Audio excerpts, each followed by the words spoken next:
And we are live, and that is a thing to cut into. Damn. Yeah. I mean, yeah. I just named it. I just named the butler. My little skeleton butler for Halloween decoration being called Shingles, and me having shingles are two separate facts. Like they aren't correlated for each other at all. But they are both. Shingles, Yeah. you guys. Yeah. I mean.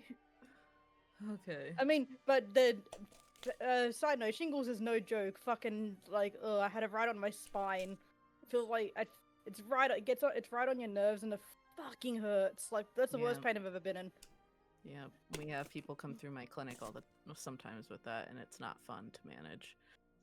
Anyway, welcome. If you like this tone of depressing, just whatever, welcome to T-Dop, the downfall of Propriety. Here we are. Someone died. Death, the eternal hymn. How was everybody's week? Busy. It's been one of those weeks that makes you seriously contemplate quitting your job. So yeah. I'm ready for some escapism. In this new episode of T-Dop, you all get corporate jobs and you go to the office together. Do you really want to put Sainari in a job that has a HR department? I'm taking bets on how long it is before Gaius gets fired for having a little bit of fun, in the broom closet. I would like to use my family's wealth to purchase the corporation that hired us and close it down. By closing it down, you mean setting it on fire? Then yes. It's a non-profit for orphans, you guys. It's our bail reel. I was gonna say that's Arby. That's Arby. Out of everyone here who have the concerns about that, Arby have the least amount of them.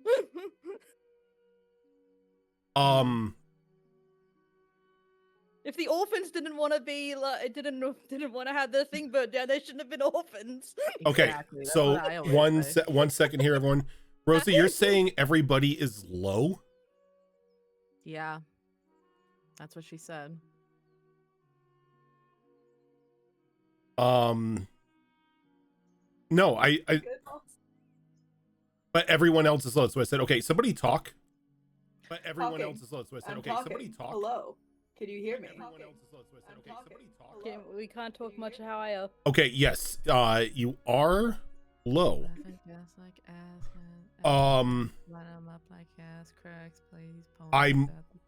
Give me a second. I think I know what the issue is here. He just wanted everybody to hear him. Yeah, that's it. Input Not device. even the DM this game still has to be the only one heard. That's okay with me. That's fine. Can we just have a beach episode? Rojan, can you do the recap? Since everybody can only hear you. What did you say? You're muted. Turn himself all the way down. Nah, brother, can't hear What the you. fuck? Like my mixer's haunted. Welcome back. Rosa, did that change anything for anybody in Discord? I guess we would have to actually speak for them to tell. Yeah. Have you ever met a girl that you tried to date? Have you ever had a dream when you have a dream? Because I have a singular audio channel now because I'm using the broadcast audio mix. You sure that's wise? It's the best for the mixer. Mm-hmm. They're a bit louder but could be higher. Okay, I could fix this easily. I went to this thing with my sister this morning, and it's at this bookstore that we both like called Cream and Amber, and they were having a $1 book sale, and I never went book shopping with her before, so every time we passed a book that had the word sister on it, I'd be like, oh my god, is this book about us? And we did that for like 10 minutes. I'm going to ask everybody to talk one at a time, because I realized I'm an idiot and all of you were down to like 30% on Discord. So Fox, can you talk? I certainly can. Yes. I mean, I would hope so. It just means I gotta turn this down.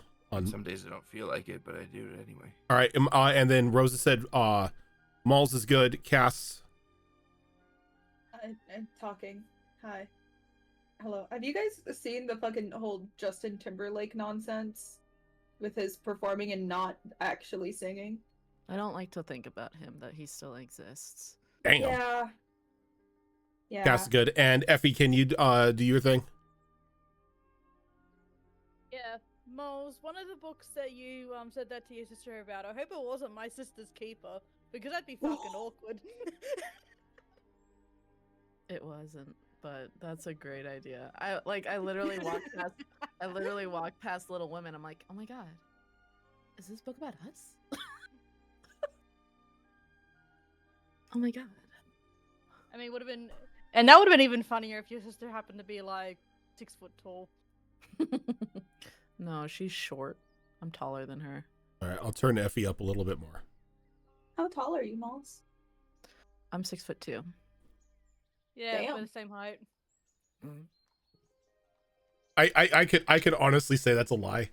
How do you know? You post pictures on social media. I don't post my whole self. And also, point of view, I'm fine. I lied. I'm 5'9". 5'5". Can I do an insight check on that? You don't need to. I'm 5'5". Do you need to?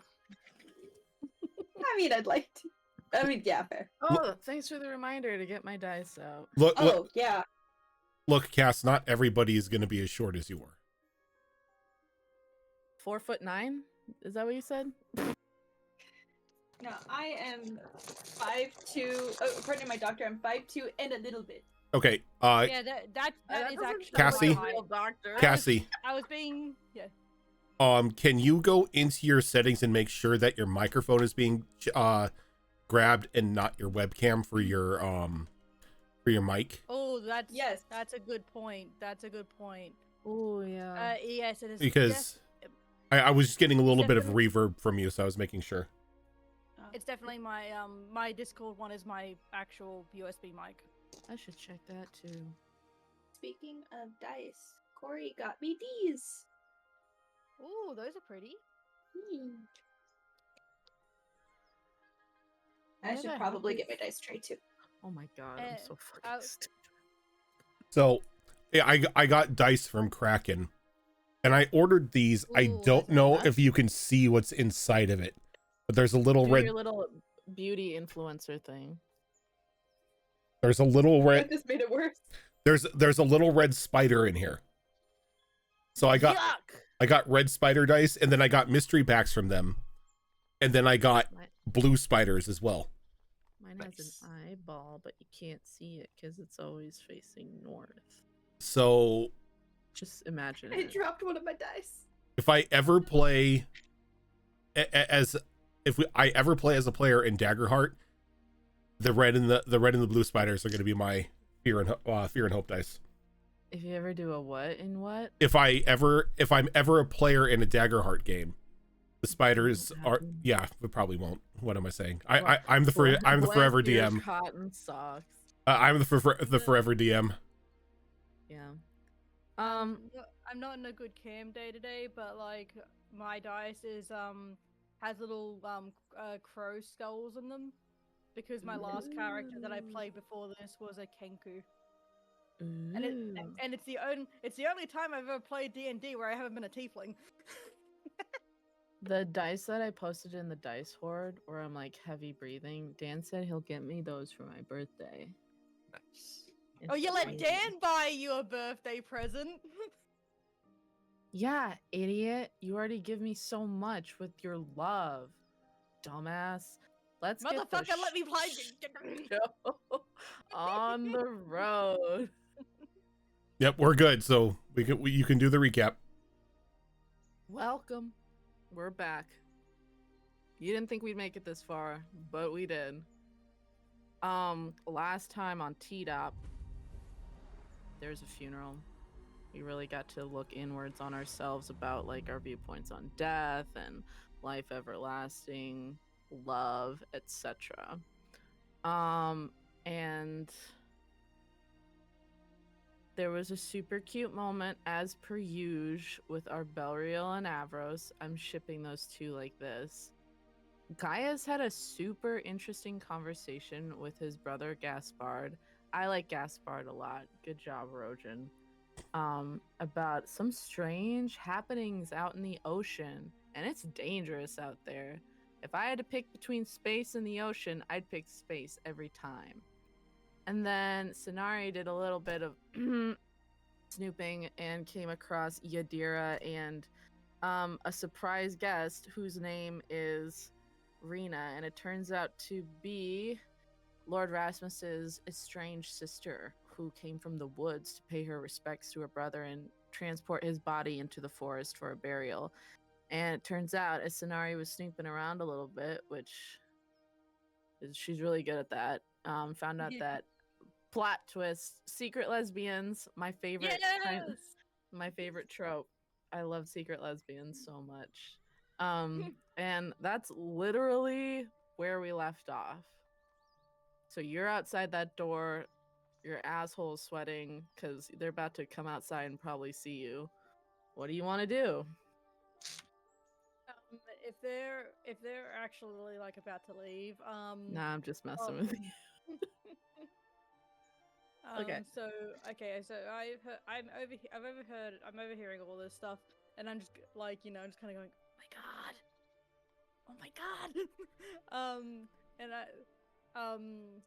think I'm just gonna make sure that no one else is coming along, real quickly, and if I'm gonna keep listening at the door, but if it gets any sort of like something I'm not supposed to overhear, I'm gonna duck into like one of those curtain, like behind a curtain nearby. I think we're long past that part, Effie. But I think at that point they're just kind of embracing, and what the fuck? Sorry, I got distracted by chat. I think they're just embracing, and you can see that Yadira is trying to comfort Rena, who's clearly upset over everything that's going on right now. And are you waiting to hear anything in particular? Or are you just kind of waiting until their conversation ends, or were you gonna? I was just basically waiting to see, like, just to make sure that like the conversation was over, and if it is, I'm just going to just start walking away again. I think it's probably clear that Rena got out everything she was wanting to say. And Yadira is trying to comfort her, and just they're not really saying anything. Yep. So I just let the secret lesbians have their time. I let them have them. I'm just gonna let them have their moment and just like start walking away. Okay.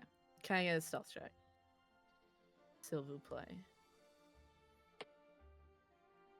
My sister went on her honeymoon to Paris when she got married, and she was like, "You took French, teach me some French." And I was like, "Okay, où est la toilette, s'il vous plaît?" She was like, "Oh my god, what does that mean?" I was like, "Where's the bathroom?" Where's the toilet?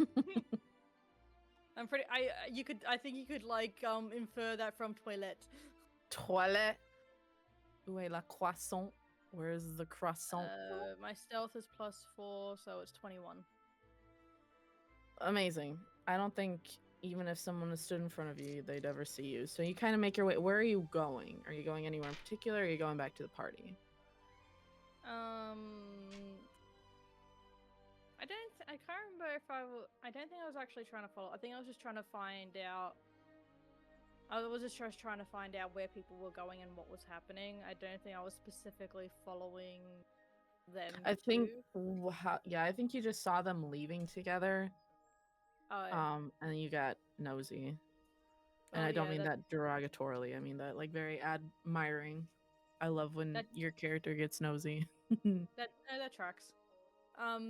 So I'm just gonna like sneak back to the party and find out where everyone is, hoping like that nothing's happened and we're all still sticking together. Okay. So you come back to, I guess not the party, I guess it would be called the wake, is what a funeral party is called. You come back to the wake, a lot of people there, almost everybody in Sargenty. And you see our Balriel is there talking with Marina. What are Gaius and Maddie doing? Ouch. Wasn't Gaius still speaking to his brother? No, they ended that conversation in the garden. Mm-hmm. Okay. Mm-hmm. I think Gaius is just sort of like keeping to himself at the moment after the conversation he had with his brother.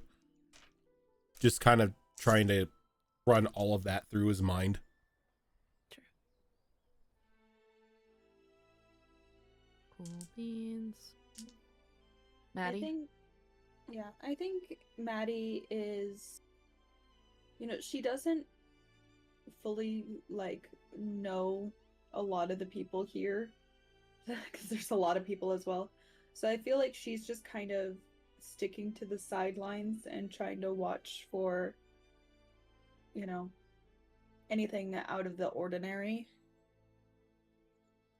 Okay. Or just, in her mind kind of playing spy of like which one here is the bad guy type of thing.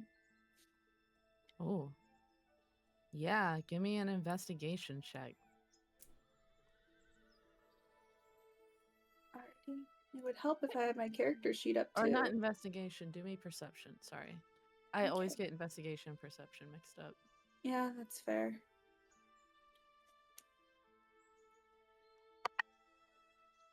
Hey, okay. These new dice are great. Okay, so I rolled a 16. So, plus 18 total. Nice. You're kind of looking around. It's very similar to when you guys were at the funeral. A lot of people kind of looking morose, some people looking uncomfortable because they haven't come to terms with like their feelings on death, and people grieving death is very uncomfortable. You look over to where our Belriel and Marina are talking, and I think Marina and they like bid each other, like, talk to you later. And you can tell that Marina looks very irritated. Like, she's trying to do like the whole host thing, like, thank you so much for coming, thank you for your condolences, but she looks quite irritated. Other than that, you see your father's there with your mother. And they are kind of, there's like a small corner of where a lot of the business moguls, is that how you pronounce it? Yeah. Mhm. Moguls. Mogul. Yep. Mogul. Kind of all in one corner. Like, it's so inappropriate, but they are trying to talk business, like, quietly. Not in like a secret way, but as in a, we really shouldn't be talking about this at a funeral, but hey, how are profits? Hey, yada yada, rah, rah, rah, that kind of stuff. Other than that, not too much to report. Okay. Oh, it's so quiet. I'm gonna put my music on. Does Marina look extremely busy? No. Like, I know she's playing host, but yeah, I think there's like a lull in people coming up to talk to her, so she might be like walking over real quick to get herself like a little thing of punch. okay. I will meet her at the punch table or the refreshment table. The punch table. The punch table. Thanks for coming to my father's funeral.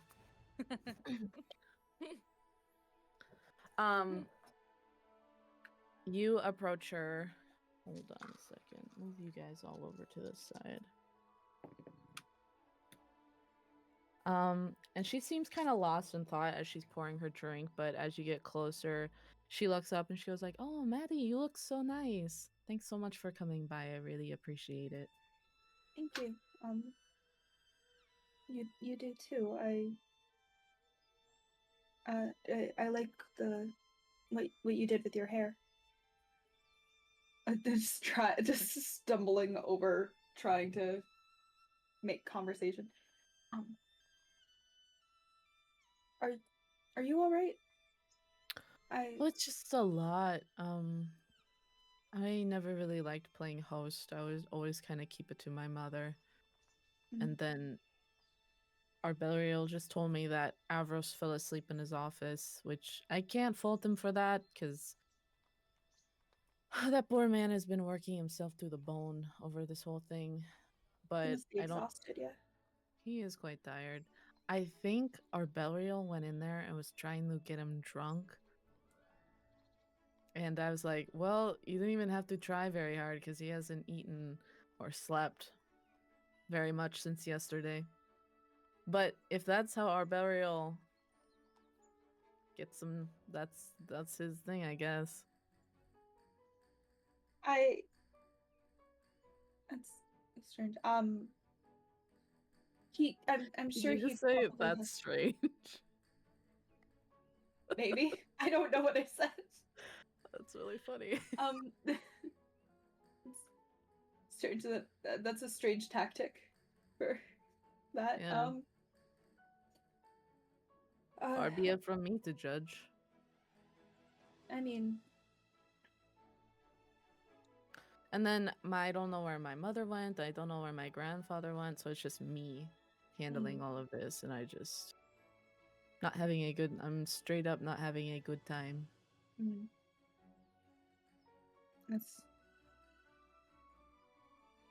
Sorry, I shouldn't wanna be go venting for- about no, this.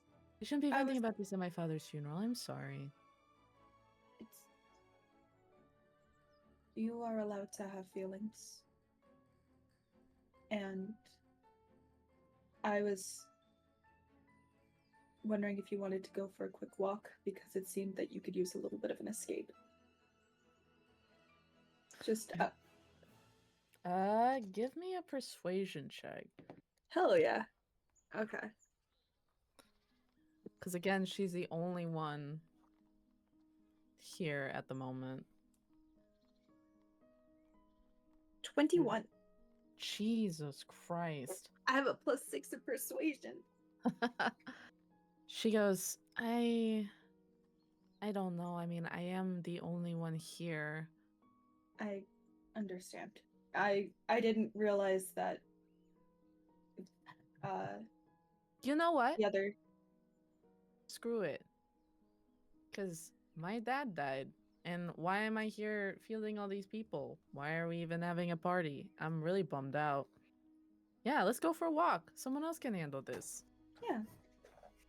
And she links her arms with hers. And she kind of like pulls you out into the garden. To the promenade. Are we promenading? Yes. Love a good promenade. You step out into the garden. Very beautiful, well kept. Marina kind of seems to relax a bit as you step outside. She goes, I know technically it's not considered very ladylike to be on your hands and knees in the dirt, but something about the garden and gardening just always kind of. I completely understand, working with your hands, being able to just focus on what you're working on and not have to worry about anything else. I get that with my painting. You paint? Yeah, I do paint with watercolors and How have I never seen your stuff? That's so nice. I have no artistic talent whatsoever. I don't normally share my paintings with people besides close family. But I would love to show you some of my paintings. When of course I would have to have them, but and she just starts kind of rambling slightly. I mean, of course we would have to, if you want to come over to my house, I could show you some paintings, but right now my friend Priscilla is there too, so you can meet her. I think you guys would be friends. Priscilla Jackson? Yes. Ah. Yeah, I do know of her. Good things, I hope. Mm, yes. She comes from a very formidable family. Can I do an insight check? Sure.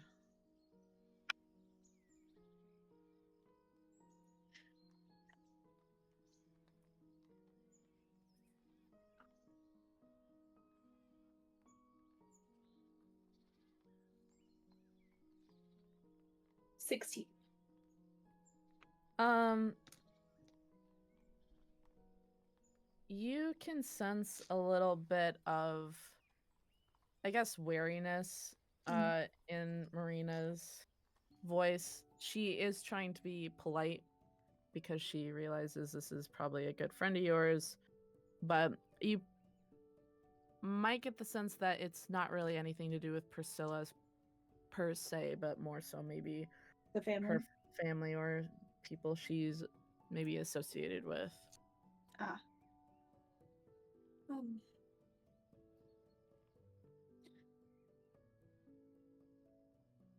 I'm just gonna note that for later. Okay. Realizing like, oh, they may not get along like I thought they would, but could just. It's hard to force your friends to be friends. Yeah.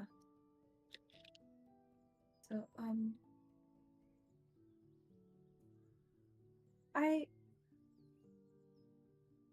what are your favorite flowers? I like to paint flowers, so I could paint Oh, you something if you'd like. that is a really good question. I guess I have so many. I just like how they all have kind of different meanings, but I like hydrangeas for certain. And as you guys are walking through, you see like a whole wall of like purple, blue, and pinks hydrangeas. She's like, I grew all of these by myself. Um, I I guess I would probably say tulips are nice, but they're kind of overdone a bit, I think. But definitely hydrangeas are my favorite, and lilacs as well. They're the flower of confidence.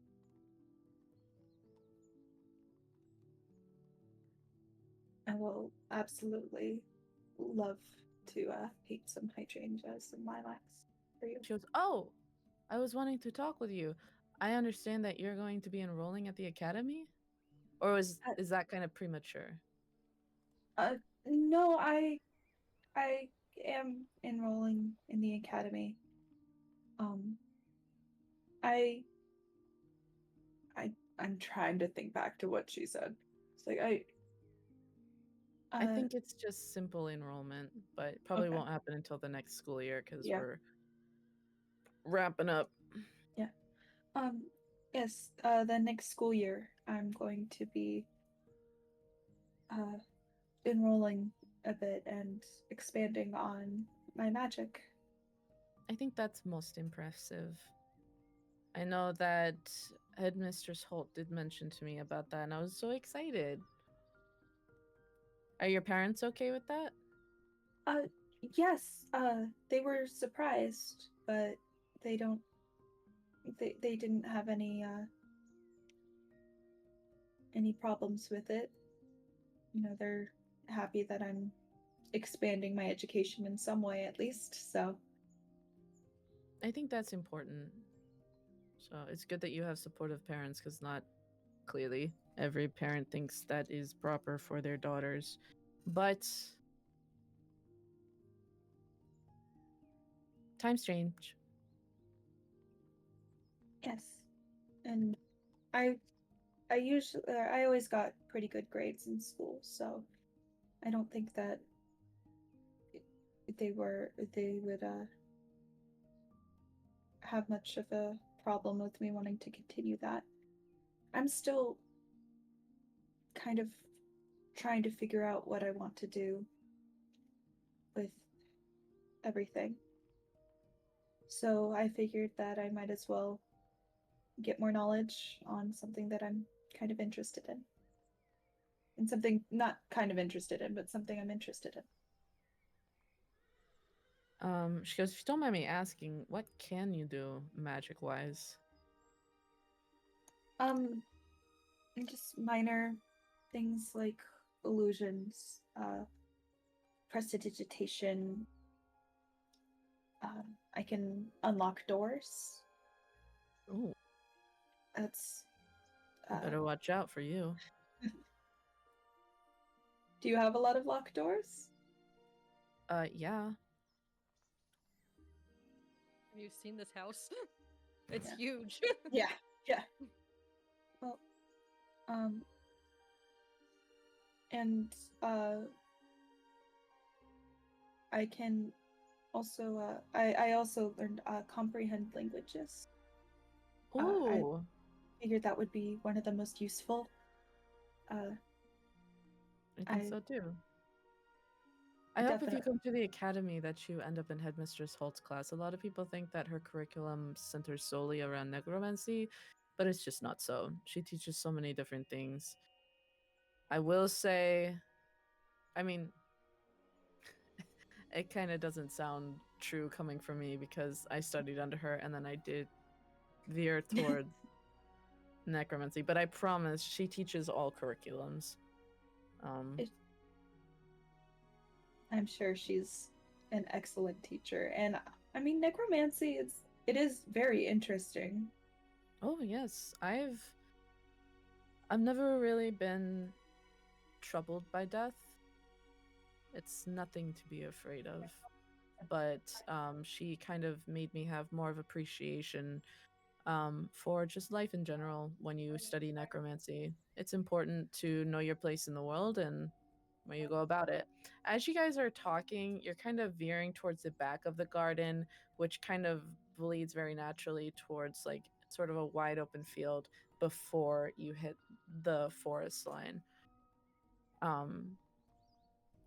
As you guys are talking about this, and she goes, this might be kind of really a bummer, but I'm just curious, since we're at a funeral, what do you think happens after we die?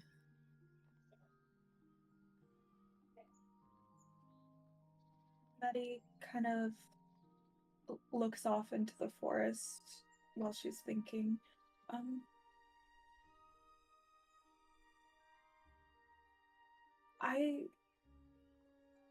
I mean, no one can really know for sure, I suppose. But I like to imagine that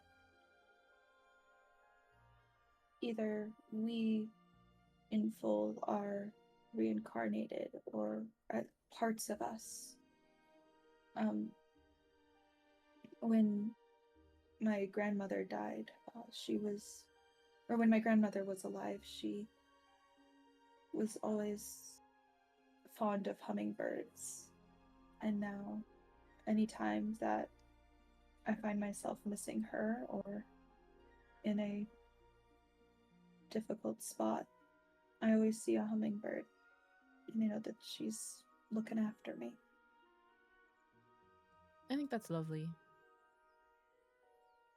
What about you? I mean, you're the one with probably more experience in death with the necromancy. Like, specifically trying not to be like, oh, dad. No, it's like with the necromancy. I've learned a lot. I suppose I don't really have the same reaction to death, and that upsets some people, like my mother. She's been all over the place with this funeral. But I think it doesn't it doesn't bother me so much because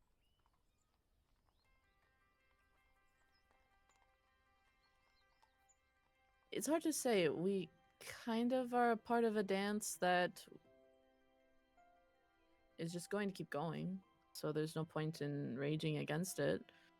And I think maybe, I'm not really sure what happens in the end for sure.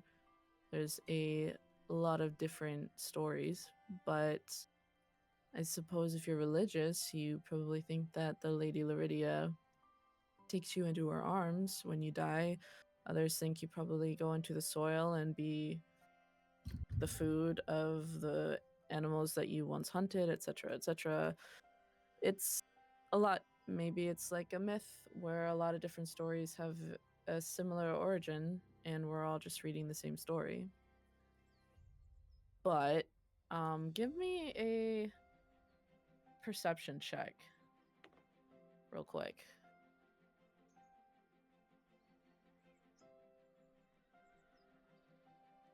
4. I'm not very perceptive. As you guys walk along the wall of the garden, you see on the wall kind of sadly, a crushed moth, and it's dead.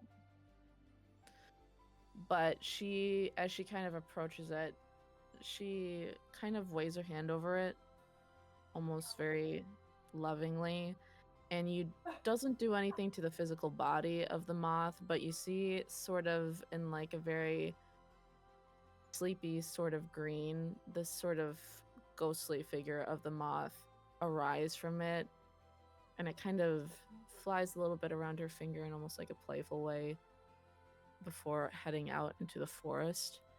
She goes, one thing I have noticed is that whatever our thoughts on death, spirits seem to be drawn into the forest behind our house.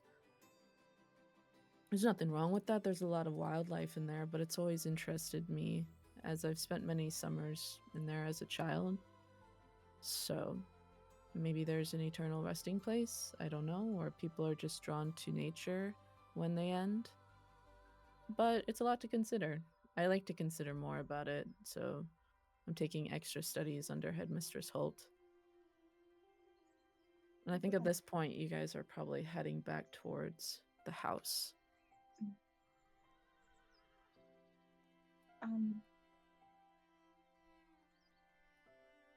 I think that it's good for their father to return to the forest if that's the case.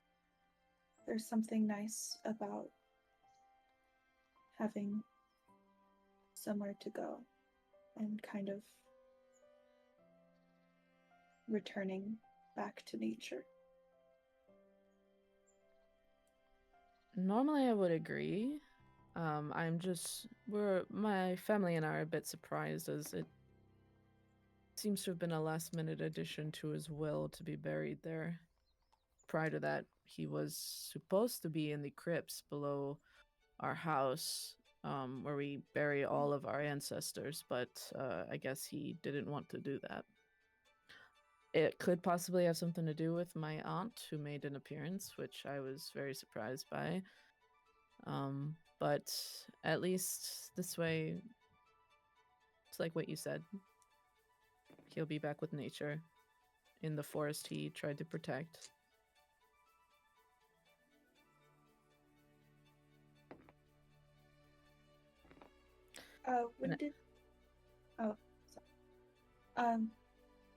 Last minute addition to his will? Do you know when it was changed? Or if maybe he spoke with your aunt beforehand and... I don't think he and my aunt have spoken in several years. Legally, at the reading of the will, the executor of it explained that the change was made maybe about 2 years ago.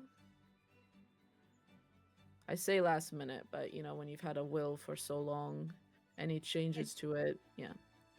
We didn't know about it. My mother was a little upset that it was kept from her. Understandably.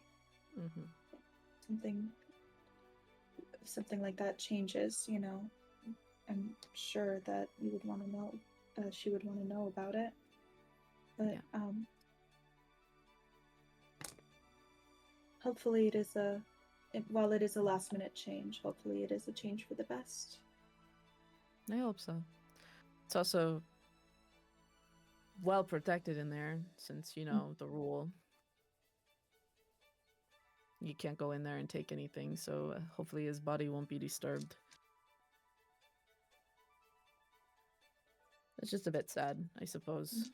We thought we were all going to be buried together, but maybe we'll make this to be a new tradition. Yeah. I think you guys are probably walking up the steps back to the house after a lovely promenade. Is there anything else you're wanting to do? I'll probably just go find. I'll after I say my goodbyes, I'll probably try to just meet up with Gaius or other people. I think as you go, she Looking gives for- you a hug. Says, "Thank you so much for the walk and the talk. I needed it." Of course, anytime. I'm going to go check on my stupid brother. Make sure he didn't die. It's And she heads off towards his office. And with a nod of like watching her walk away a little bit, I turn and try to find Gaius. Are you still there, or? Yeah, he's just like keeping his distance from people at the moment, just watching them. Very like troubled look on his face.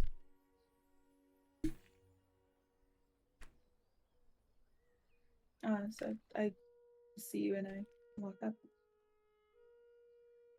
Are you all right? Physically, yes. Had a conversation with my brother who was supposed to be out at sea, but had to turn back. I can't discuss it here. There are too many ears that may pick it up. Once we're back at the apartment, I'll give everybody the rundown, but it's troubling, to say the least.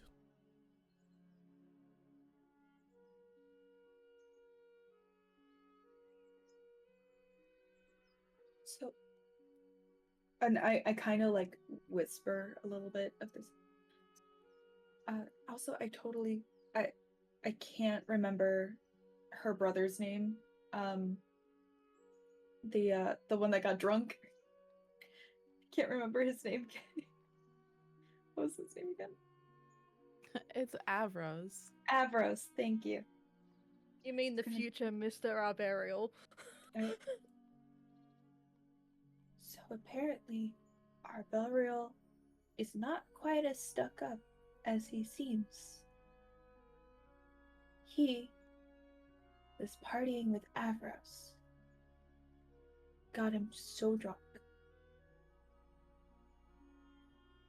But he's okay.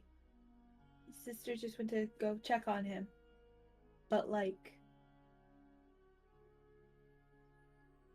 the way that she made it seem was like, that's his way of courtship.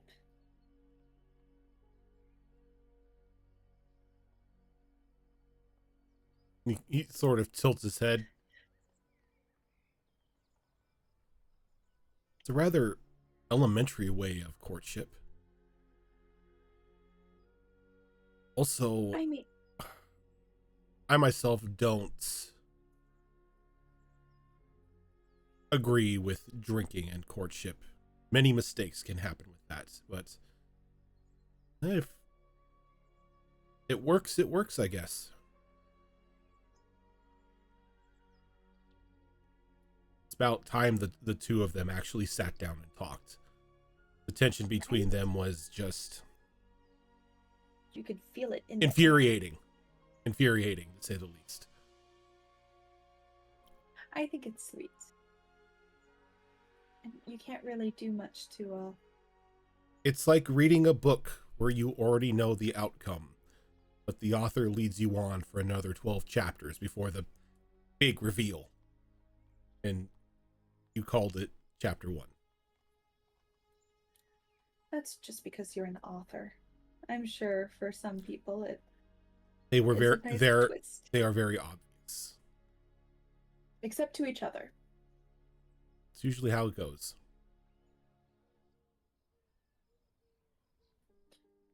Shall we find others, or have you discovered any wrongdoings in suspectable people? So he kind of like looks around the interior of the room we're in. Everywhere I look. Just because they're rich? Yes. Everyone here has an ulterior motive of being here. Well, my father and some of his other contacts were discussing business. Of course they were. I can. Because why? Because what other better way to discuss business than at the funeral of a cornerstone of society? Well, it gets everyone together. For better or worse. But there are too many faces here to point out anybody with guilt into what we're looking at. But aside from staring at people, I haven't really done any sort of investigative work, as what my brother has told me has left me a bit haunted. I saw that smile. Haunted. Haunted. I genuinely wasn't smiling at that. I'm just a very happy person. No, I I was saw smiling. Cass. I saw Cass when I said haunted. I was trying not to smile.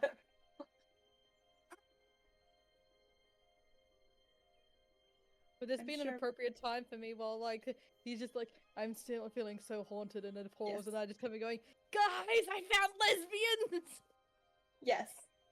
Perfectly appropriate time to shout it. How loud do you shout that? I don't, it's like a whisper, I'm just like, guys! You won't believe it, I found lesbians! Yes, they do exist. Arbelriel, what are you doing right now? I think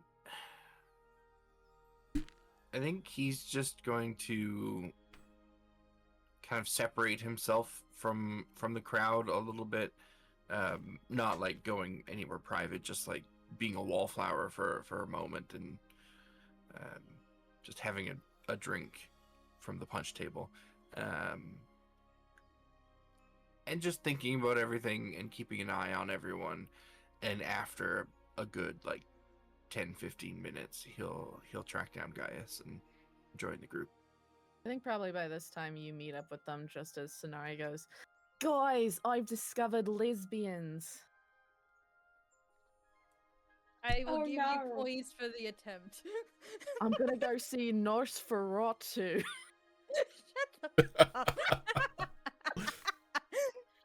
Nosferatu. Fucking Christian does a better Australian accent than I'll you give a do. fuck about too old. So I think at that time, you guys all come together like a Beatles song, just as Sonari says, you guys, I found lesbians. And Gaius kind of just like very flatly turns. There's like, yeah, they do exist. I mean, like, I know that. Of course, I know they exist. And I just like making sure, like, because I go. We need private. We need more private. We need a more private space to talk. Well, And I'm about ready to say we could leave. Just yeah, good idea. make our way Good back idea. to the apartment. Yeah, let's hire a Ronald. If we're all meeting up there, I did tell my mother I would take her home. So I can take her home and then meet you guys at the apartment. If that's the plan. It would be best. Bring a change of clothes if you don't have one. Okay. Just in case we have to go out tonight. You don't want to look all prim and proper and get any clothes dirty. Any conspicuous clothes dirty. the type of clothes that Avros had me wear when we went to that Yes. performance. Normal people clothes. Right. The normal people clothes. I turned to Sonari. Do you have normal people clothes I could borrow? We'll have to stop by my place, but yeah, I've got a few mix and matches. At the Eyes headquarters? I was gonna say, like, Well, Well, if we we're have to going go- to we- Gaius' we have to go apartment, there. And also, we have to go there anyway. We didn't because Oh, Gaius did ask Gaius me to probably get has them in. regular clothes that would fit. Can we just make it canon that for any change of clothes, Gaius just has like a whole closet? Yes. Hope Oh, you're no, okay yeah, with that, Gaius. I mean, that sounds about right. Excellent. I definitely should say it's like, oh, we should probably just check Gaius and stuff. That's where I got this dress. Oh, true. I think I'm fine with that. I mean, and then just kind of like looks at, I guess, would you have something that would fit our Belreal? Probably. I don't know if I have anything in his taste, though. I mean, I'm very I open don't- to offer dress. I don't think normal is his taste. I have I'm standing right here, you know. You all clothes. fancy. I have You can interrupt at clothes any time. that aren't feminine as well. But that's boring. But that's also what we need if we're going to be Yes. sleuthing. I guess. Pants. Yes, like pants. Defeated by logic. Gaius is like, now here's something you guys have never seen before. Tear away pants. You just pull your pants. No. off. Those are his. He Those performed- are his. Yeah, Those are you his perform performance with the pants. You like my newest invention. Cargo pants that unzip at the knee. airway. It's finally happening. Look, we're bringing those back. You guys can we're invest not. 350 gold for the initial drawings. What's a zipper? I would like Exactly. to purchase the patent for that and then just Burn it. make it disappear. You know what? I would I would endorse that. Those shorts were stupid. As a young girl, I was like, I really want a pair of those because it seems like guys just got it made. Pants too long, solution. You know what happened with my pair of those? And pockets. The first time, Yeah, you told me the first time you took them off, you couldn't get them to zip back up. Yep. So you just. and Yep. then I lost the right leg. Because you took an arrow to the knee. No, I just lost the lower half of the left leg, and it was just like, or the right leg, whatever leg. And so I only had one leg that I could zip up. Well, you couldn't get it back on anyway, so it doesn't really matter. It was infuriating, to say the least. Tearaway Anyway. cargo pants. I think I just really wanted to be a boy as a little girl. Yeah, that's a mood. Yeah. Yeah. Your all clothes suck. You don't got pockets anywhere. I have so many dresses with pockets now because I am now spiteful. If it doesn't have pockets, it can fuck off. right now. I can put like my whole wrist in there. Yeah, I'm wearing guys like basketball shorts right now. Yeah, one time I tried on Dan's pants and I got all the way up to my elbow in the pocket. It was amazing. Anyway. When I lived with my ex, we had he gave me boxes once for me to like for me to use as pajamas, and those fuckers had pockets. Why do you put pockets on the boxes? Wait, Bastards! I like the hole at the front for when I want to pull my dick out.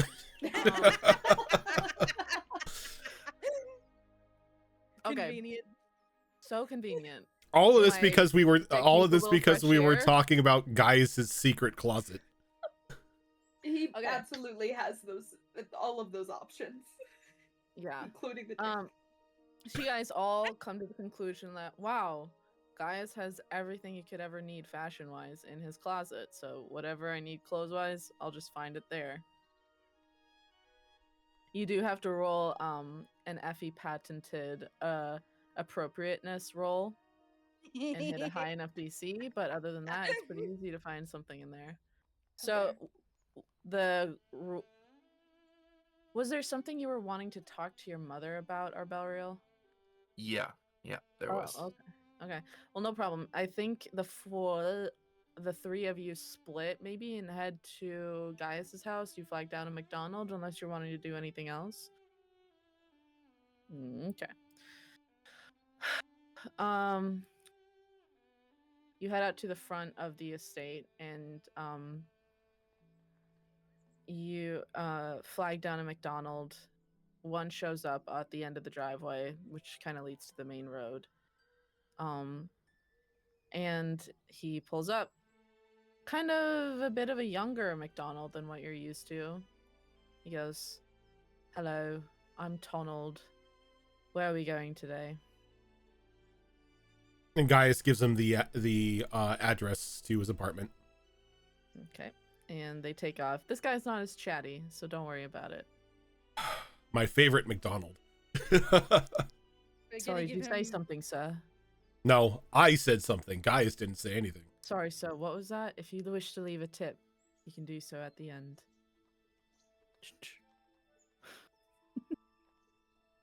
Okay, you guys pull up to the house. Arbelriel, you want to take your mother back to the house? Yeah. I collect her and collect our carriage, and it's very silent and awkward ride back to the house. As we pull up to the house, I get out of the carriage and go around to her side and open her door and give her a hand out. And once she's out of the carriage, I get back in the spot that she was sitting in, and I kind of look down at her. Mother, I require a meeting with you and Father in the coming days.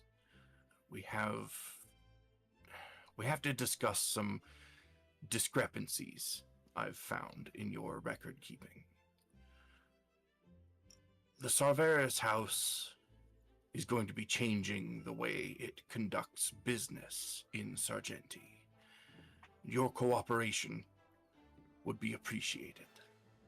And he closes the door and tells the driver to go. Okay. I think you see a very stunned Lady Sargeras just kind of standing there as you drive away. And he holds his composure until the carriage is out of sight, and then he starts hyperventilating. My God, Mrs. Sargeras is my mom. Yeah, no problem. As you're being driven, is there like a partition up between you and the driver at all? Like, are you completely enclosed in?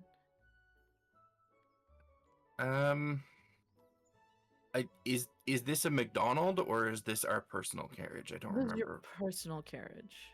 Why would you ever get into a McDonald if you didn't Fair. have to? Fair. Then the partition's probably down. Okay. What's your passive perception out of curiosity for no reason? 15.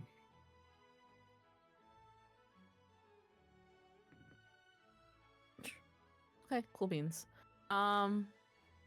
You are heading to Gaius's apartment? Yep. Alrighty. Uneventful drive there. You okay, Cass? Do I not look You're like okay? this. Your eyes were really wide. Yeah, I might have like mascara or something in my eye. Been there. No problem. Okay, so you pull up to Gaius's house. It's not a very long drive, and you can dismiss your coach if you like, and then you can just head on in. Yep. Unless Gaius has a rule like knock, shoes off at the door, etc., etc. I mean, Ah. shoes off at the door is a rule that everybody should have.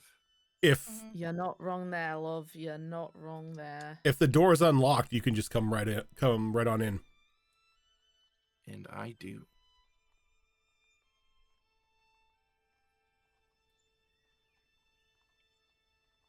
Whole gang's here. Yep. I think like Gaius is probably just like sitting in the living room.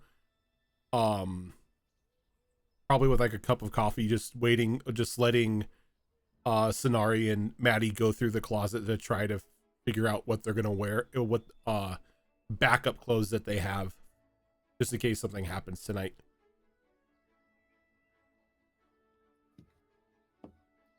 And I'm just going through and making my own fucking commentary on each of the clothes, and I'm just like, I pull out the white one again, and I go to Maddie. Does this look bridal to you? It looked bridal to me.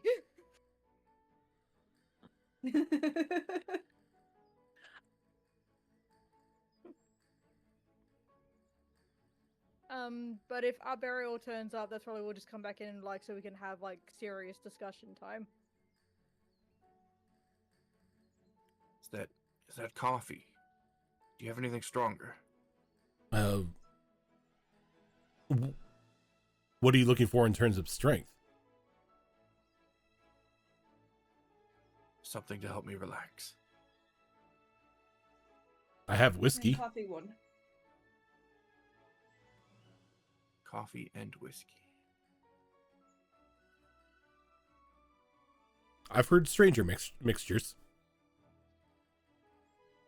He gets I up wasn't at gonna mix them, but I could. Okay. So he gets up and he gets him a cup of coffee and a glass of whiskey. I'm sorry, what was that, Malls? Bless you, Rojan. I said, didn't you just get wasted with Avros? Yeah, I'm thinking like you're an alcoholic at this point. I did. Damn. But I also just stood up to my mother, so and also closed the door in her face.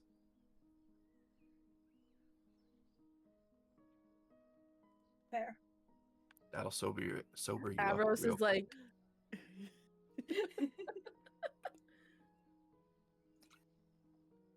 A little like the ice and everything like clinking in the glass. But it's you actually have coffee and whiskey, so no ice. You can have whiskey on the rocks. You could. But why would you? Well, if it's cheap whiskey, then who cares what you have it over? Wow. So what's the plan? Well, there was a conversation that I had with my brother at the funeral. As I had previously mentioned, he was supposed to set out to sea with another captain, a well-renowned monster hunter. They were supposed to go out to sea and they were supposed to start looking into reports of some creature out there. They didn't make it too far out of the harbor before things started getting strange. They had to tie this monster hunter to the mast because he kept trying to leap into the water. The water was clouded. My brother said he could feel that something was down there, but he couldn't get any sort of glimpse at it. A couple of his crew members leapt overboard. He couldn't stop them all.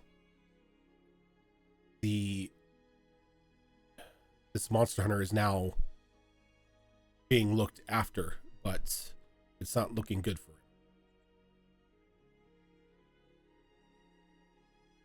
him. It's concerning that we have more problems seemingly piling up on the city. The death. Does that behavior not sound an awful lot like the final stages of the plague, where these people walk themselves into the sea? from what I heard, this wasn't walking themselves into the sea. They leapt off the boat, mentioning that they had forget what specific words they said, but they were mentioning that they had to go.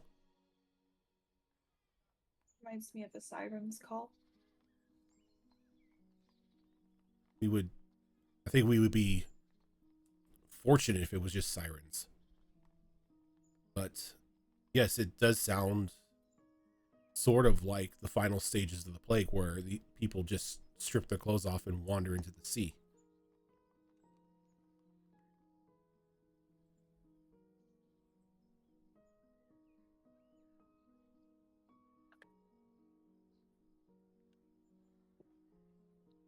This monster hunter. Were they out there, or were they intended to be out there hunting something specific? Or, like, do they actually know what they were after? Or is that a mystery still?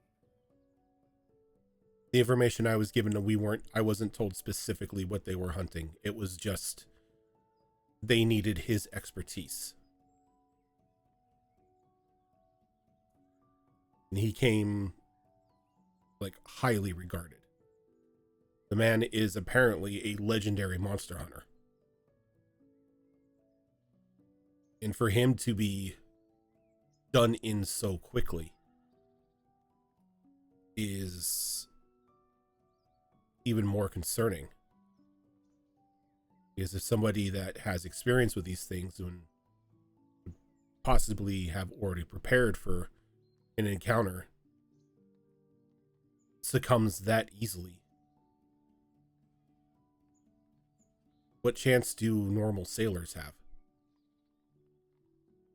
Clearly very little.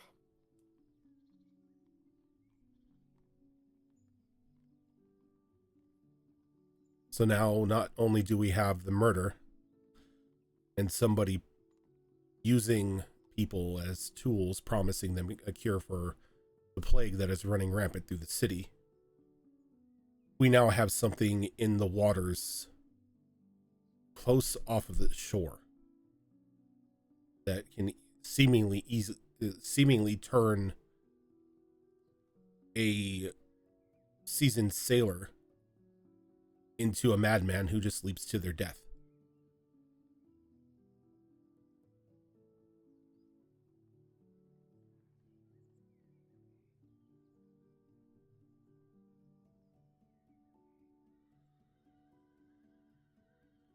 I'm admittedly at a bit of a loss on this one. I don't really know much about the sea or what resides within it, or how that may be connected to any of this. My brother is a well-respected captain in the Navy, and he was even taken aback. I've been out on sailing adventures a couple times, but I've never seen anything, never even heard of anything like this. But I'm not as well traveled as my brother or this monster hunter.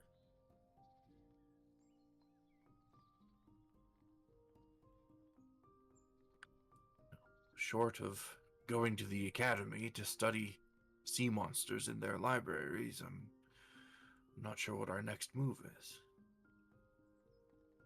I think we focus on what we can possibly influence, and that's the shipment of Nightwing.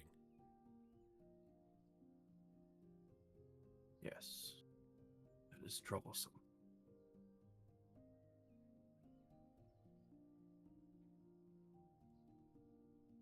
Now that the funeral is over, he looks over to Sonari. You think you can get a word in with the eyes? Yeah, I can take a. I have to pop into the eyes anyway to hand over the information given. While I'm there, I can discuss having you guys in for a conversation.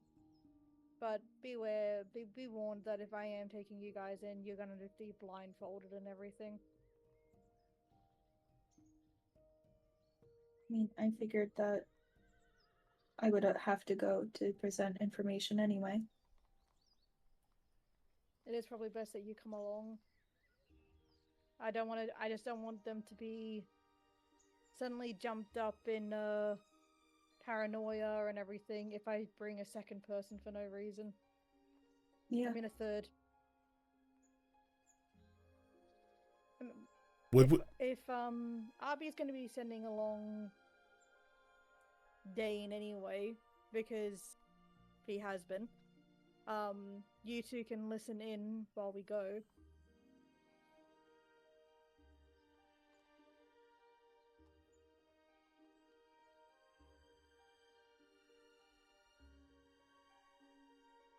All of this,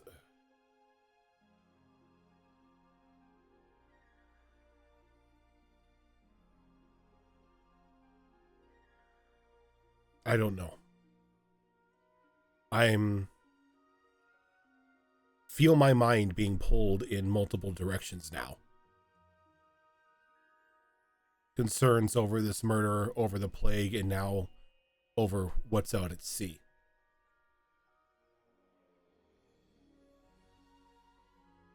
On what's on land right now, I guess. Because we know nothing about sea monsters and stuff. We are actively investigating a murder. We gotta keep on track, I feel.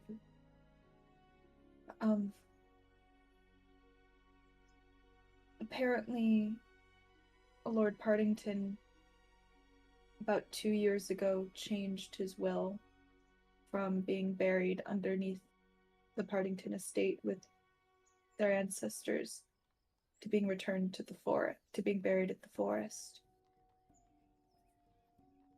Even, I'm sorry, go ahead.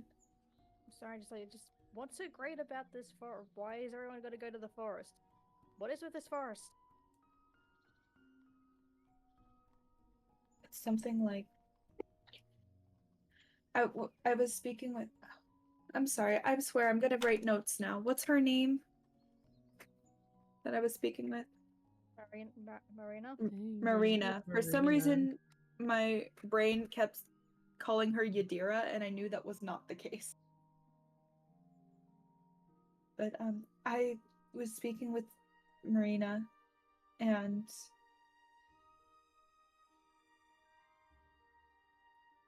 she told me that it seems that people are drawn, or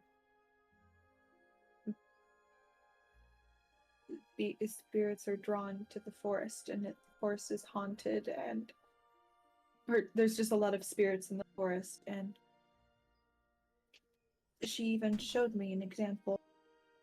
I don't think that was her intention, but a moth was crushed, and she used her necromancy powers to bring it back, and it, after the spirit was pulled from the body, it went to the forest. So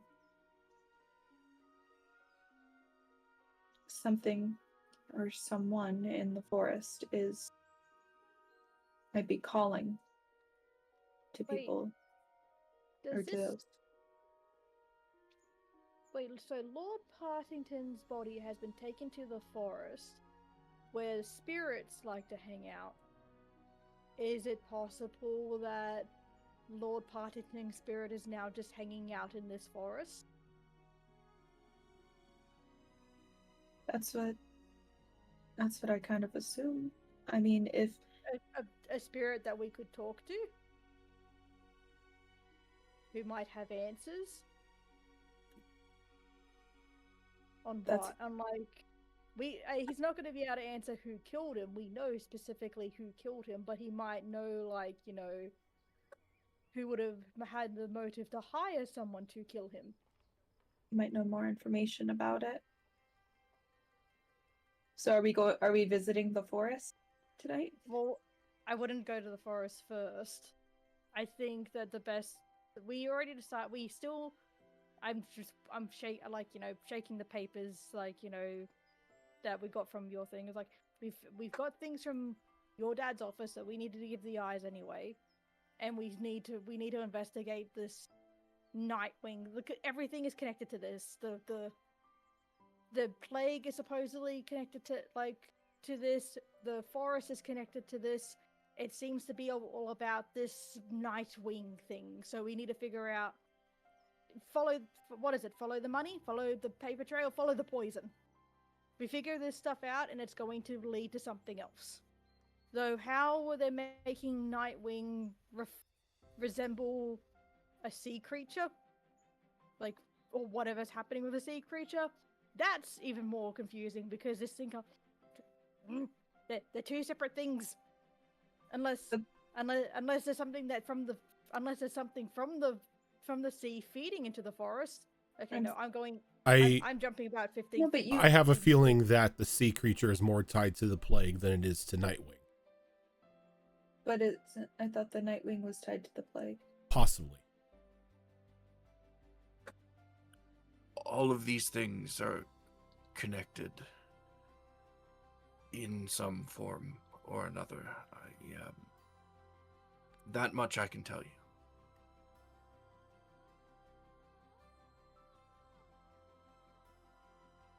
So, I vote that I vote that me and Maddie, go to the eyes, and tonight we go and hit this warehouse. And while me and Maddie are at the eyes, you two can do recon on this warehouse, and have an idea on security and stuff and people that are turning up. And then when we meet, you can tell us, hey, there's about 16 guards and 3 owlbears guarding this out front, so we know to go how to go in. Don't you have a party tonight, Maddie? Is the birthday party tonight, or is it Tomorrow, right? tomorrow? Okay. Well, scratch that. Are we really the best people to be doing recon? Do you know anyone else? No, I guess not. I was hoping that the eyes would provide that. Unless you're willing to pay us for it, they're not going to do it. And also, they're going to ask questions. And I'm tired of dealing with their questions. Wait, this warehouse that we're talking about, is it owned by your family, Maddie? I think it was just stored there. It is owned? No, it's like one of many warehouses where people can ask to have stuff stored there. You kind of renting a locker almost. But it's usable for anybody. It's a public warehouse. We just rent it for, looks at the paper. Well, we've been renting it for a while, but it has this paper says it has multiple families, have fingers in this pie. Wouldn't it then be reasonable, Maddie, for you to just go there openly, enter the warehouse, rather than us having to try and sneak around and break in? I mean, you're part of the family that rents space within it. That puts Don't see her. why they would ask questions about you being there. But that will put her in danger with her father if it word got back to him that she was snooping around a secret warehouse. I think we need to play this as close to the chest as possible. Use the Maddie card in desperation. Yeah, it would be definitely unusual for my father if I were to have been seen there. And also the fact that we stole paperwork from his office that he probably knows has already been taken. which I We don't suppose know is it's understandable. I don't know how your family operates in their businesses, but personally, I don't think I've ever been informed when anyone has entered any of our warehouses. That seems like a level of micromanaging that would drive someone nuts. So I would be very surprised if your father is told anytime somebody enters one of these warehouses. But how many shady dealings are you kept in line with for what your family does? Well, I can't tell you that. Is it more than one? Is it one? Revealing this information would make me liable. You understand that, right? And you understand that I'm not I'm not a Yes. member of the Wings. I'm not a lawyer, nor am I a circuit judge. So anything that you say to me is between friends, and I don't Guys. rat on my friends. Understand that. Guys, remember what I told you earlier about how it was difficult for him to say anything because of the cough that he had? What? Motherfucker. I don't even remember what you had told me, but it was just Oh, that. yes. Oh, it's one of those things. Okay.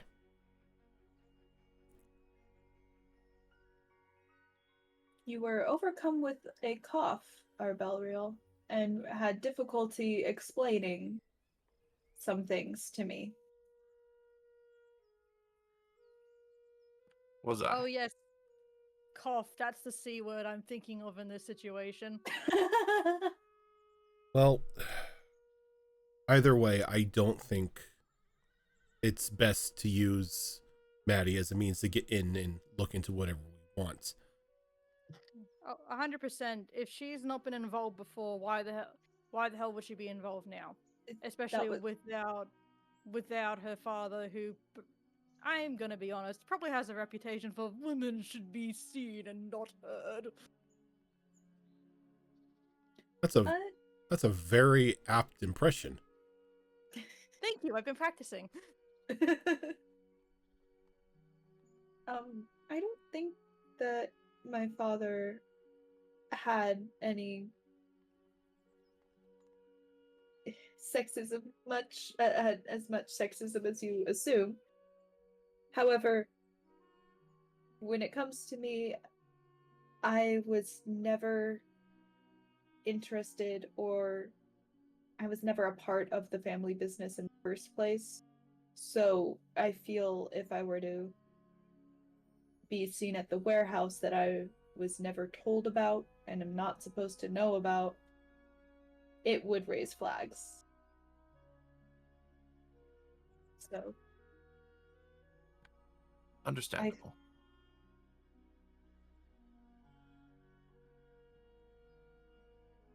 otherwise, it would be a good idea.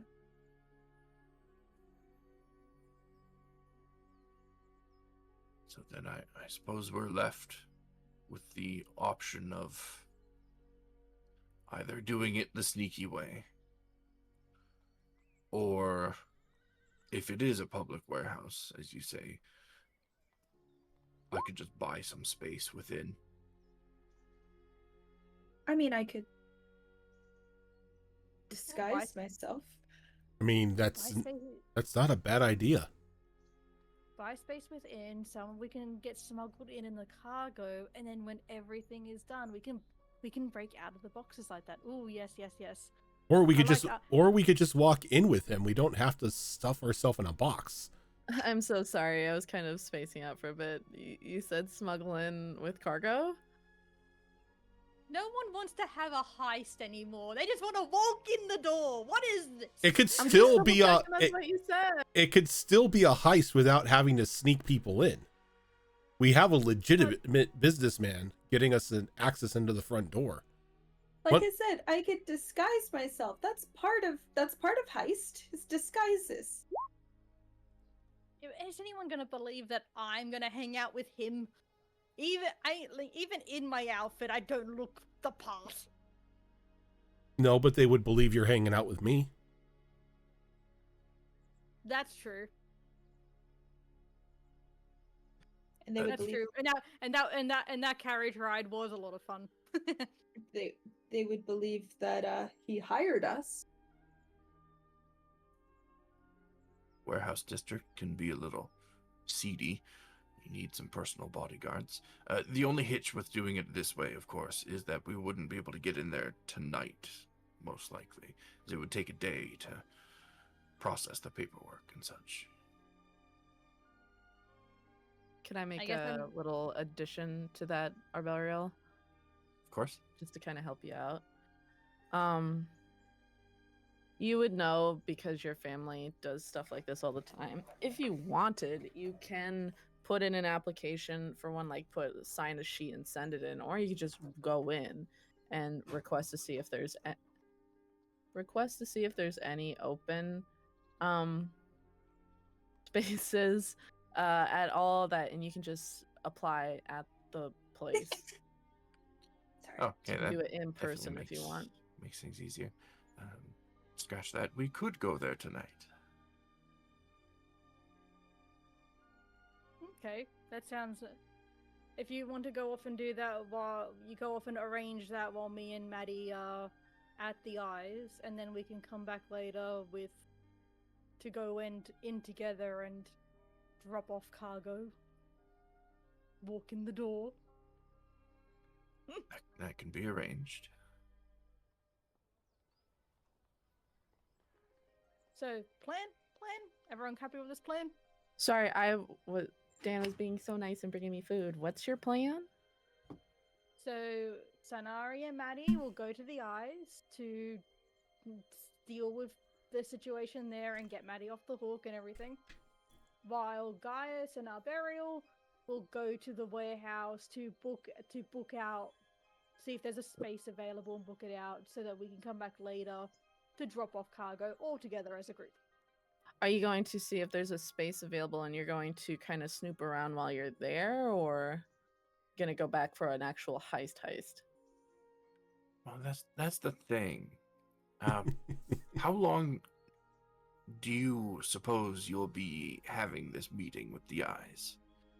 Because if it's going to be a fairly quick thing, you could go do that, come back here, and then we all go to the warehouse together. I mean, I'm happy to do that. Yeah. I just I was thinking time-wise convenience. I don't. The sun's not in here, so my sundial watch isn't working. So I've got no idea what time it is.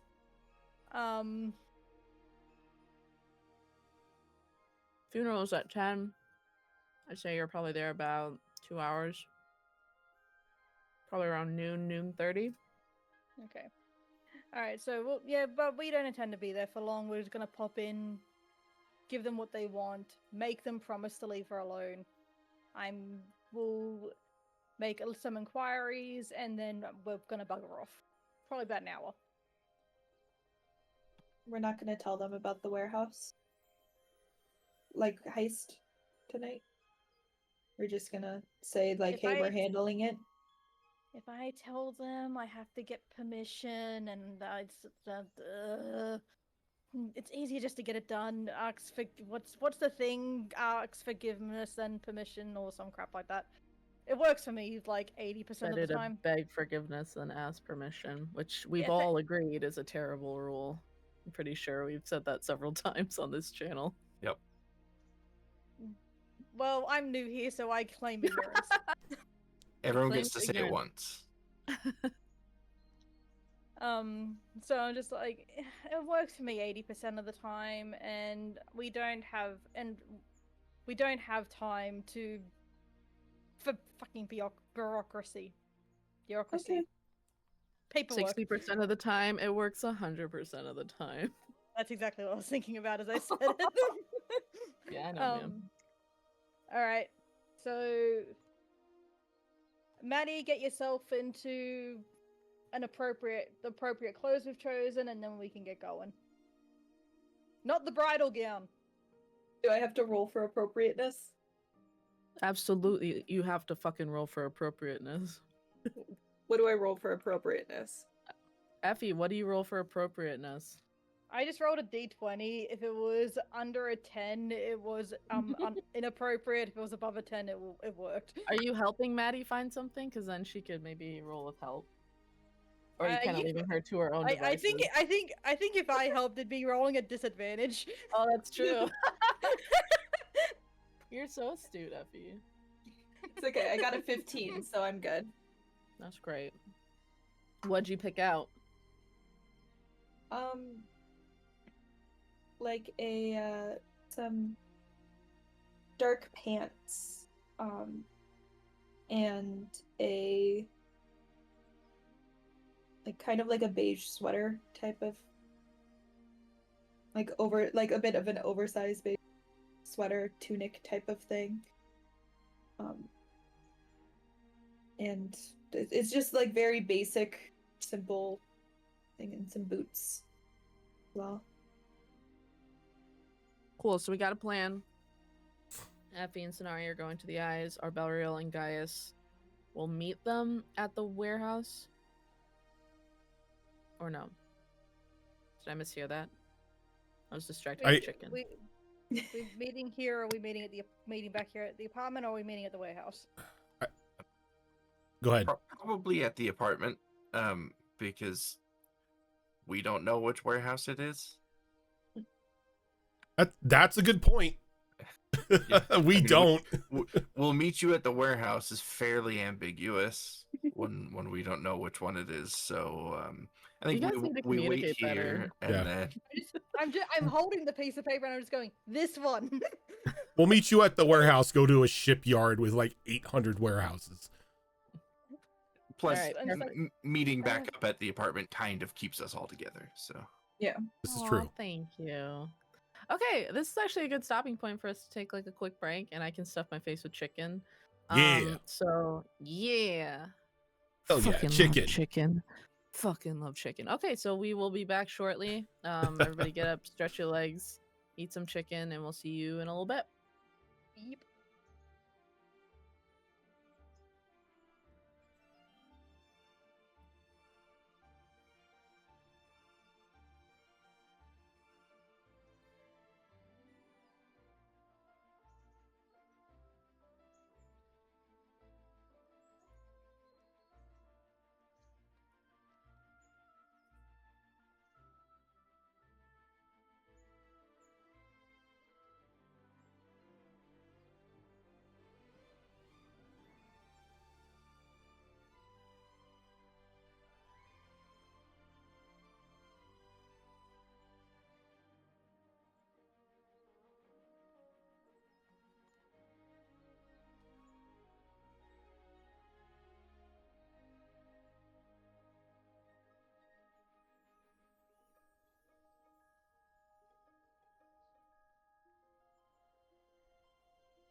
of the person to ask. Okay. All right. Let's go ahead and test everybody's voices again, because I think I may have to have a separate audio channel for Discord, because for some reason it mutes it. Like, you guys were like super low. So Fox, can I get you to talk? You sure can. This is me talking about nothing in particular. All right, Malls, can I get you? Yeah, for sure. 407 years ago, our fathers brought forth to this continent a new Okay. nation. You got Cass. I don't know what I was expecting. I had a thing planned to talk about it that I immediately. Was it because I stole the Gettysburg Address from you? Yes. Okay. And Effie, can I get you to talk? Sure. What's that test thing? The Brown Spectre test is a series of beeps. The fitness Grand Pacer test? Pacer test. That's the one. That's the one. I was sitting there going, "What the fuck's it called? It's too early for me to." All right. I was watching it on Twitch. They all seemed fine. Okay. They all seemed And like a I good level. sound fine too? Yeah. Okay. It seemed like we're all on the same level. I'm sure someone will tell us in the chat. Okay, cool. Yeah, I think it's just because it's Discord, and Discord transferring over is a pain in the ass. So Malls has a finger up.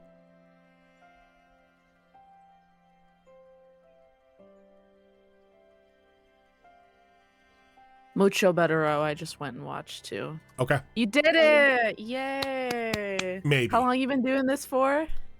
Let's not talk about that. Let's not talk about that. That I've been How long you streaming been streaming? 13 years. Doesn't matter. 13 goddamn years. It doesn't matter how long you've been streaming for or how long you've been dealing with the technology.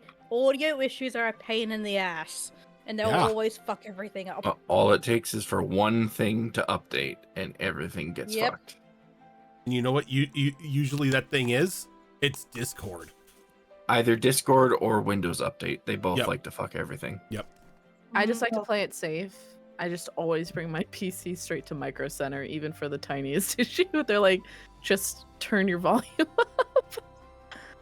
Thank you Alrighty. for reminding me to double check if hardware acceleration was randomly back on.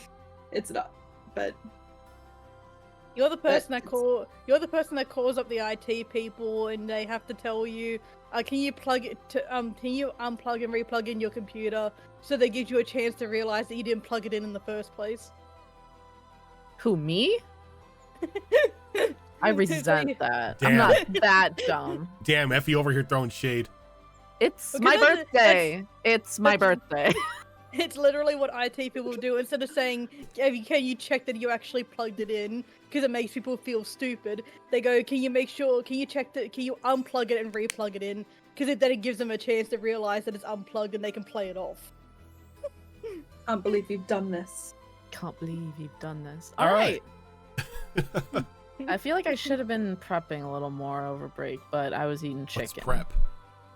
I'm singing all by myself. Which, by the way, you weren't all by yourself. I You're just not. happened to walk You past were at that not. time. You weren't by yourself either of the two times you were singing it. Wait, you sang it twice? Yeah, I'll talk about the second time. I was there the first time and I told Corey about it. You guys never say anything to me, and it makes me feel so alone. To be fair, I wasn't Whatever. actually at the computer. I just happened to be walking past and I heard it. Performance of a lifetime. Okay, so we are in Gaius's apartment, but I think the gents are staying behind, and our fair ladies are heading out to the Eyes headquarters. Are you sending Dane with them, our burial, or are you just trusting? Yeah. Effie there? Before they leave, I'll give Dana a little scritch under his chin, and he will scurry over to Sonari and drape himself over her shoulders. He nuzzles up against your little finger, and then he goes and he actually scrambles up to Maddie's neck because they had a nice rapport going when she cast comprehend languages. That's right. Yeah. Yes. All right, and he starts chewing on like a lock of her hair, like bunnies do, where they just like pray it. Are you hungry? You want to nod your head yes or no? So, are you hungry? Hungry? Okay. Guys, do you have? He's always hungry.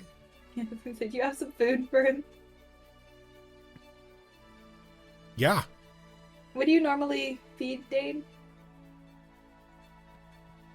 I don't. He's capable of feeding himself. Okay. Okay. So he does have access to food. Okay. Yes. He's quite an adept hunter as well. Huh. You look over at Dane, and he like feigns looking weak and starved. Oh, stop it, you. Oh, look at him. He's like looking weak and stuff. Like when he says stop at you, you can see like pokes one eye open and just like glares at you. It's all an act. Don't believe him. Oh, come on. Look at him. He's so weak. You can feel his little ribs. Big puppy eyes. You know what I can feel? As his master, I can feel his emotions. He's lying to you. You're suddenly look, how overcome could you with like say an no to his intense face? wave of hate aimed at you. How could you say That's no normal. to that phase? Oh. As an owner of a pet, you have to. I bet you don't even let him sleep in your bed with you. No, he doesn't? Oh, no animals on the furniture? Hold on No. a second. I tell him he's not allowed, but the second I'm asleep, who do you think crawls into the bed? Okay, and I bet you kick him out in the morning. How dare you? I'm like, I'm joking, obviously. I'm like, let's get you some food before. That way you're not chewing on my hair. Keep telling you, Dane, you're gonna get fat. You see the tiniest little dragon claw like this. Are you?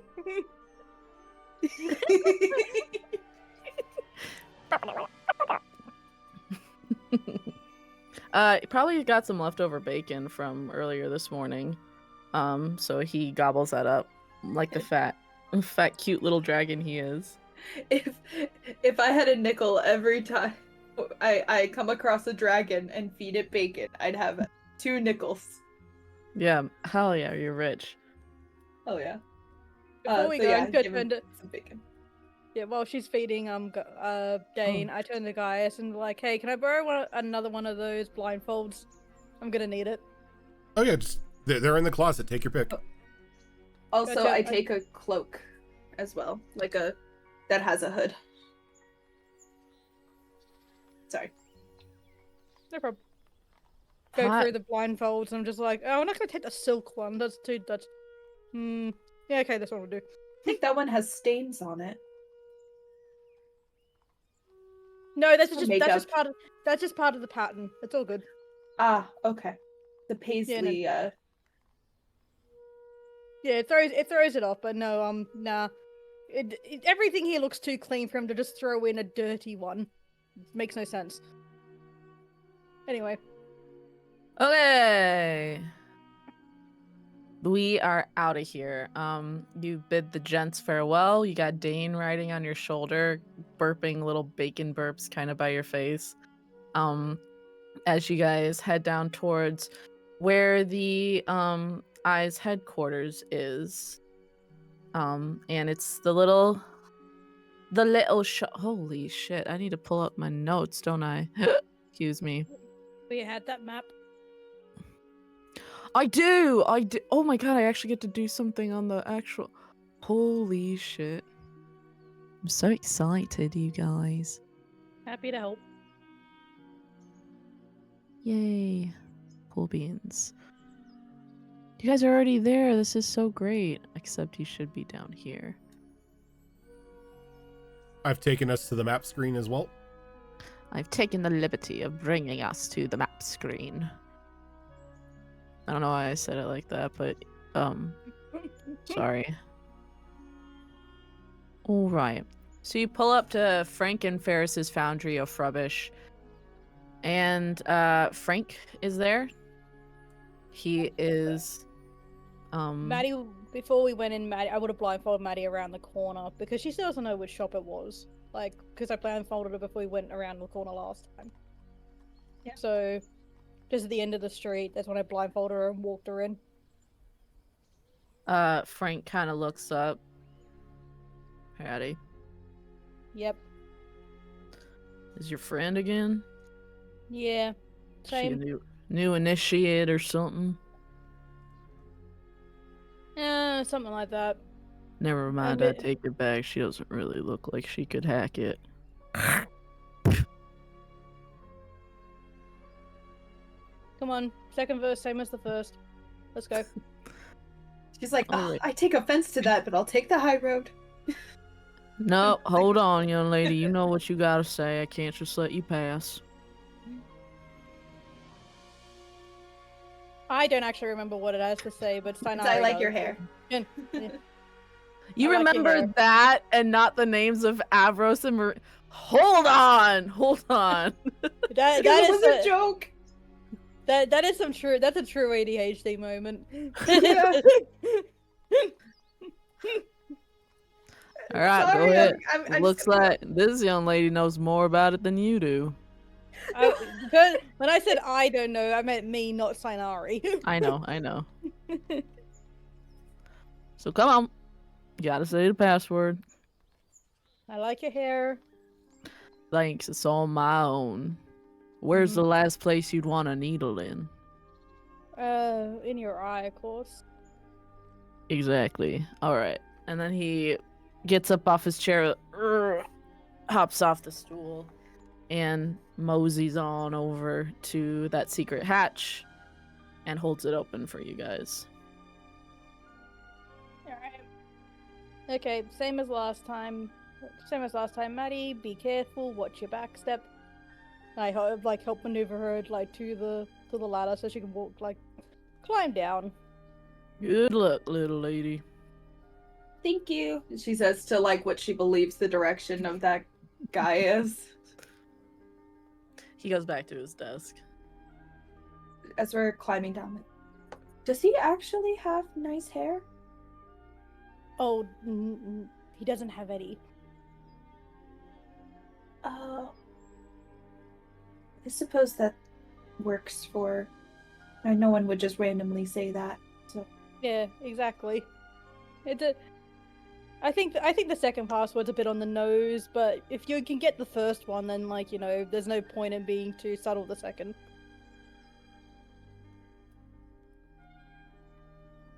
Alrighty, so you walk down this tunnel for a bit, to that small hidden community underground. Let me just pull it up for myself. Still the same hustle and bustle, sort of a little more busy than per usual. As you walk through Sonari, you do hear some people being waving to you, but they don't say your name. They're very careful not to say your actual name around this stranger who they don't know. But I would say that nobody seems to be very fazed by a blindfolded young girl in the Eye's headquarters. So, are you doing anything before you go talk to the top boogies? I do want to do the usual check-in with my papa, but I think I'll do that on the way out. Okay. So yeah, I'm gonna head straight in. Sooner I can get it over and done with them, the sooner I can go do things I actually want to do. Okay. As you go, you knock on the door, and kind of a lower level Eye opens it. He goes, "Yes." Hi, here to see Sparrow and Council. Got some business. One moment. Shut the door in your face. You're waiting there for maybe about a minute. but they open the door for you eventually. It's just 2 people there. As you approach the kind of council's okay, as you approach the council's sort of like head table, you see that there is a small purple like kind of flag in the place of where you know, the agent whose code name is Dove is there. That usually means that they're out on assignment. So you know, his name is Shen, but he's just not here right now. So it's just codename Sparrow, codename Nightingale, who we know as Harmonia and Wyatt, but nobody else outside the eyes knows that. Yeah. As you walk, yeah, sorry, go ahead. I would just go greet him and go, Sparrow, Nightingale, Gabriel. Gabriel kind of like grimaces when he sees Maddie here, and Y goes like, "Hello, little lady, you got something for me?" And he kind of gives you a small little wink. Always for you there, Wyatt. I mean, sorry, I didn't actually say Wyatt. Always there, always for you, Nightingale. And I bring out the papers and I'm like, we've held up our end of the deal. Maddie got us in and got us these, and I push the papers over. Harmonia takes it and she looks it over and she kind of looks up and fixes her eye on Maddie. And she goes, "Remind me what your name is, young girl." Madeline Fitzgerald. "And you helped us with these documents?" Yes. "How so?" I invited her to dinner along with another friend. And she felt ill. During that time, she used her time away from the table to investigate my father's office. She was great. Got me in the door, kept everyone distracted, and was able to go right into old Fitzgerald's office and have a good snoop. Give me a persuasion check. I'm telling the truth. Yeah, it's fine. Do I roll? No, with I meant her, or... I wanted Sonari to do it. Oh, okay. Okay. Good. I rolled a 3, so probably good that she did it. Oh, persuasion's +5. That's 17. Nice. Harmonia kind of fixes her eyes on Maddie for just a moment longer before she sort of folds the paperwork up and says, "Well, thank you very much for bringing this to us, Sinari. Your cooperation in this matter is very much appreciated." She goes, "So I suppose that our business is done here?" And we're going to promise that Miss Fitzgerald here is left alone going forward? Harmonia kind of waves her hands like, yes, that is Okay. no issue at all. Good. Alright then. And then we will get going. Alright. I put my hand around Maddie's shoulder like all chum-like, alright, let's get going. And I just immediately start walking towards the door. As you go, Harmonia kind of speaks out. She goes, "A moment, though, of your time, Sinari. Just Sinari." It's all... And I just kind of put my head back, guys. I always wait till I'm about to walk outside. Alright. I just go, I don't want to just leave her in the hallway. Can I put her back in the other room, like, that we put her in last time? Of course, All right. that's fine. I just spin Maddie around, and it's like, alright, sorry, change of direction. And I just open up the door and go, you can take the blindfold while you're off in here. It's same room as last time. Don't snoop. There's not anything to look at, but, and then close the door. Okay. I take my blindfold off, and if there's any bread and cheese or anything left over, I will pocket it. Any what? Bread and cheese, like food, like refreshments, because I know there was refreshments last time. But if there's any, I would like to pocket it. Not for me, for Dane, but for me for later. I think since your arrival was not expected at that time, there's nothing really laid out. Oh, okay. In That's fact, fine. it kind of smells like feet in there, so Oh, never mind then. not your fault. I know. As they close the door on Maddie, I think Harmonia turns to Cenari and says, Cenari, you know I have always admired your go-getter spirit. That's a What- polite way of saying I'm a pain in the ass. But I'm being serious. I wish that our agents had half your initiative. Do you do it breaking the rules sometimes? Yes, and yes, that is pain in the ass, as you say. But that aside, one of your better qualities. We've had reports, and this is not an accusation, mind you. And she goes to kind of sit down in her chair. She goes, I understand that you are sort of involving yourself in the murder investigation for Lord Partington, correct? yes, I had been involved before. It came to light about Gabriel's involvement, and I'm sticking to it to make sure that Gabriel's involvement isn't found out by everyone. Understood. If I can ask, is there any talk about any sort of leads within the wings at all? I understand if you don't know this, but I'm afraid I do not have a source for what's happening in the wings at this point in time. understood. We did get your message about not rescuing Obadias, and while it's clearly within our skill set to do so, Obadias might have an unseen plan that we don't know about. So, with that being said, we have not had any further communication with him. If you are able to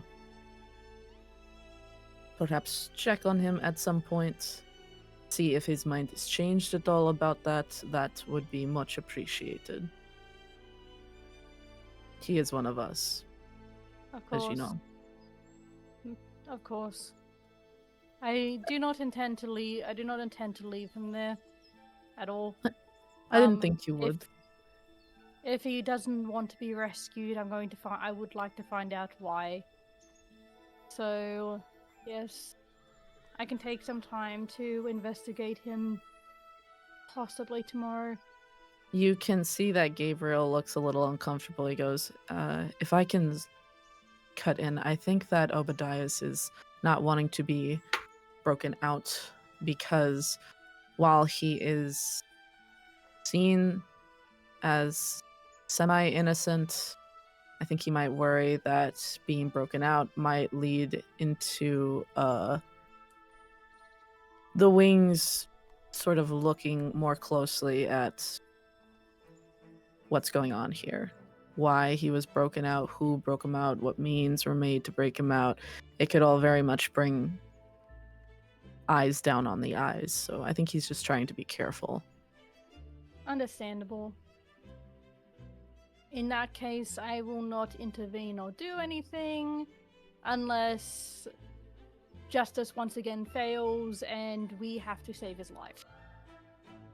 And then Wyatt pipes up. He goes, I don't mean to step on your business or anything, but is there anything you can tell us about what is going on with the investigation for Lord Partington at all, outside what we already know about Gabriel and Obadiah's?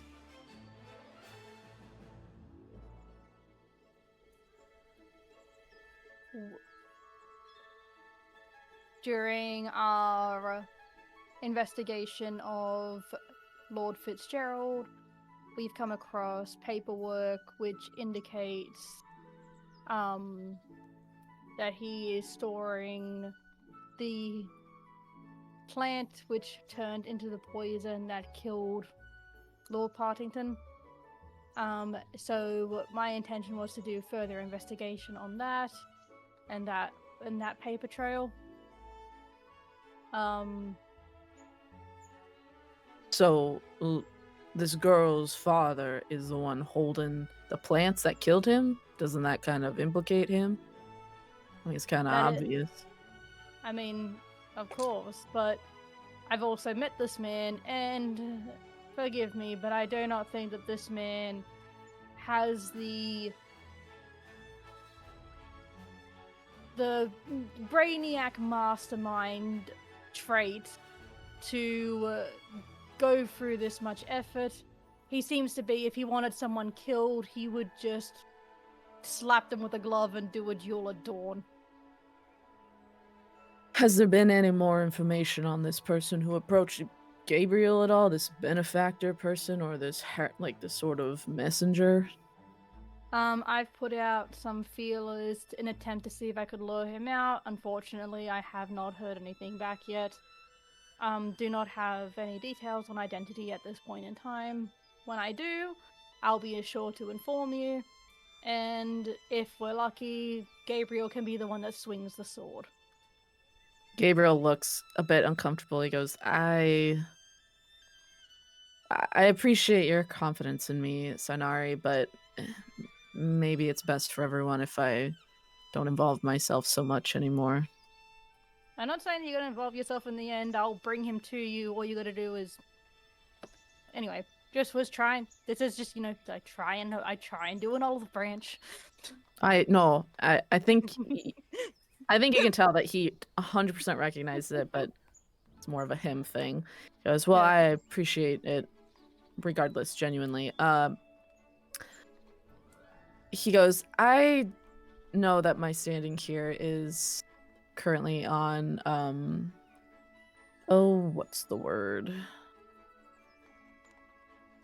I'm kind of, I guess, being...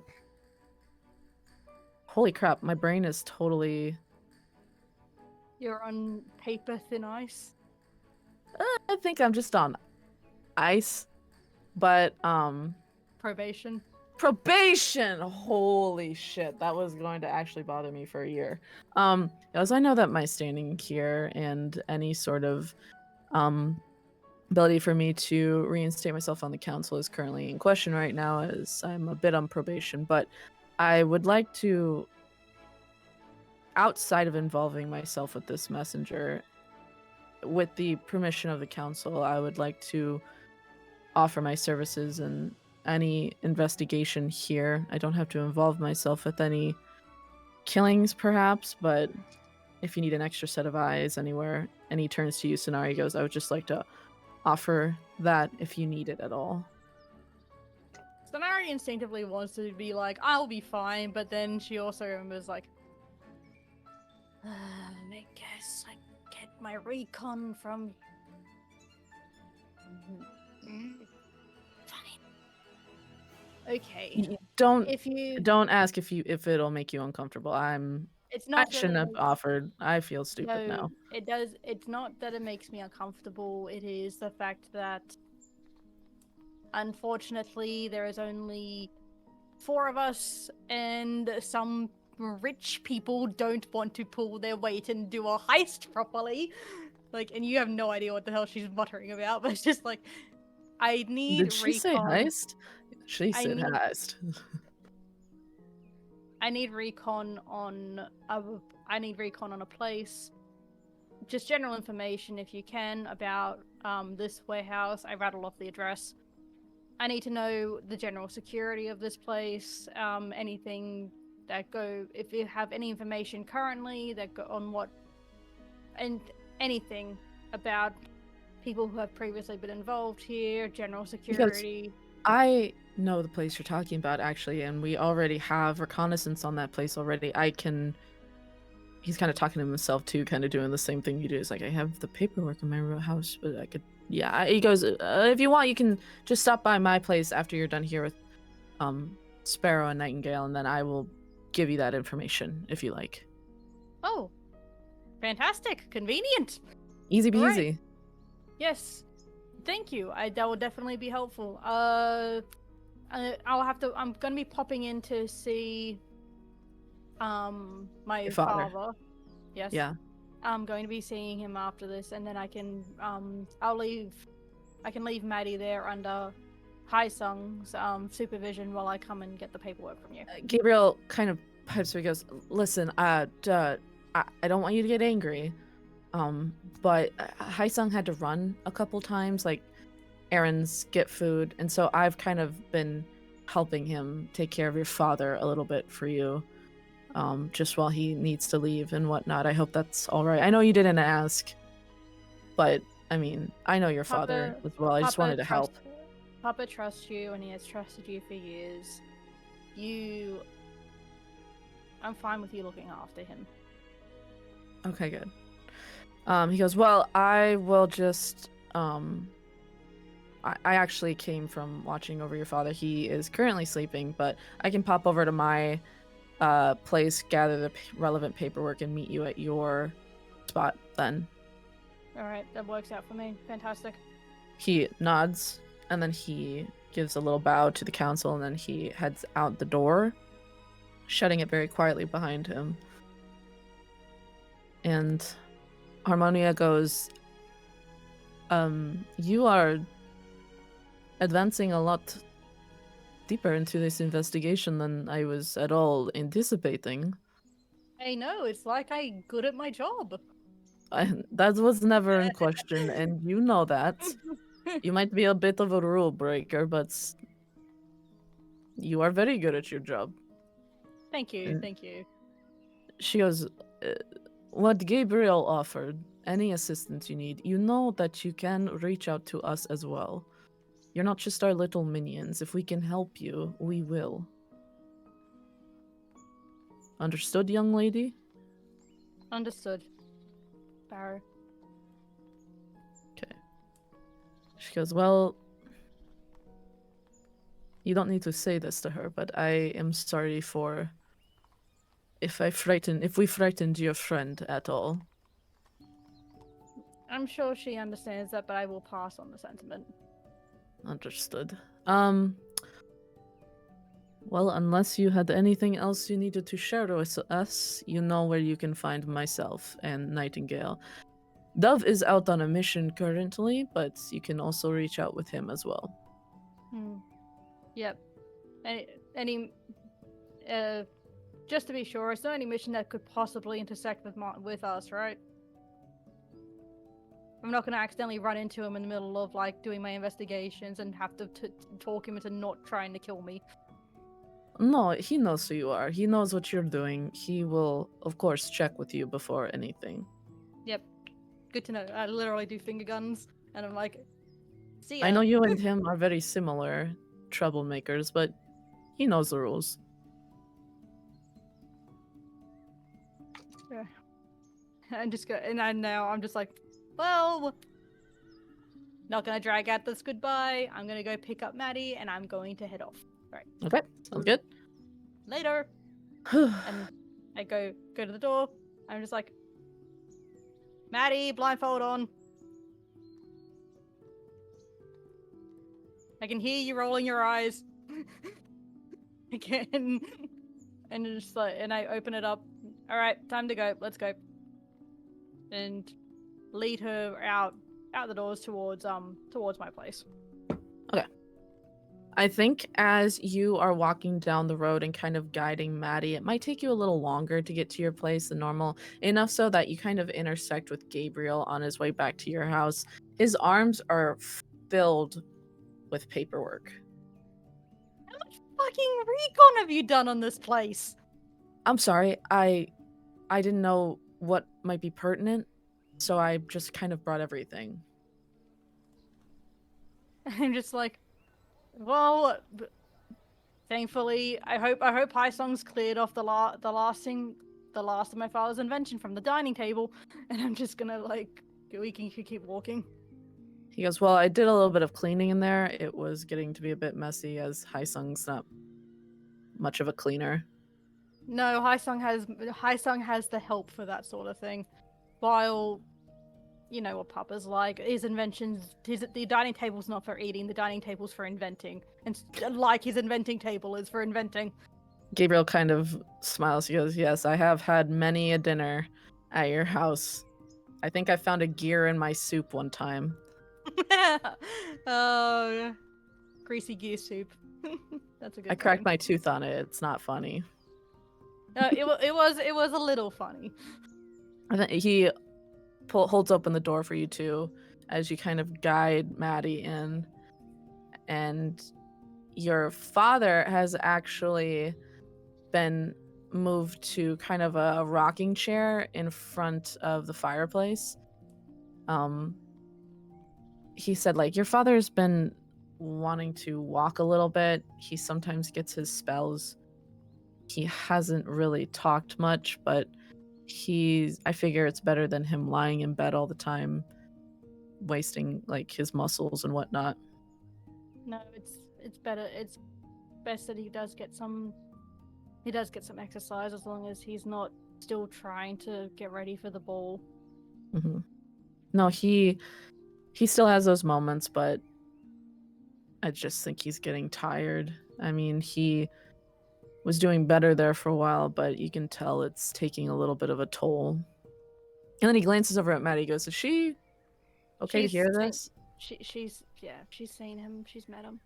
Okay. I'm just like, she's seen what you look like, so it doesn't matter. I'm just gonna take her blindfold off. Right, you can like have a moment and go.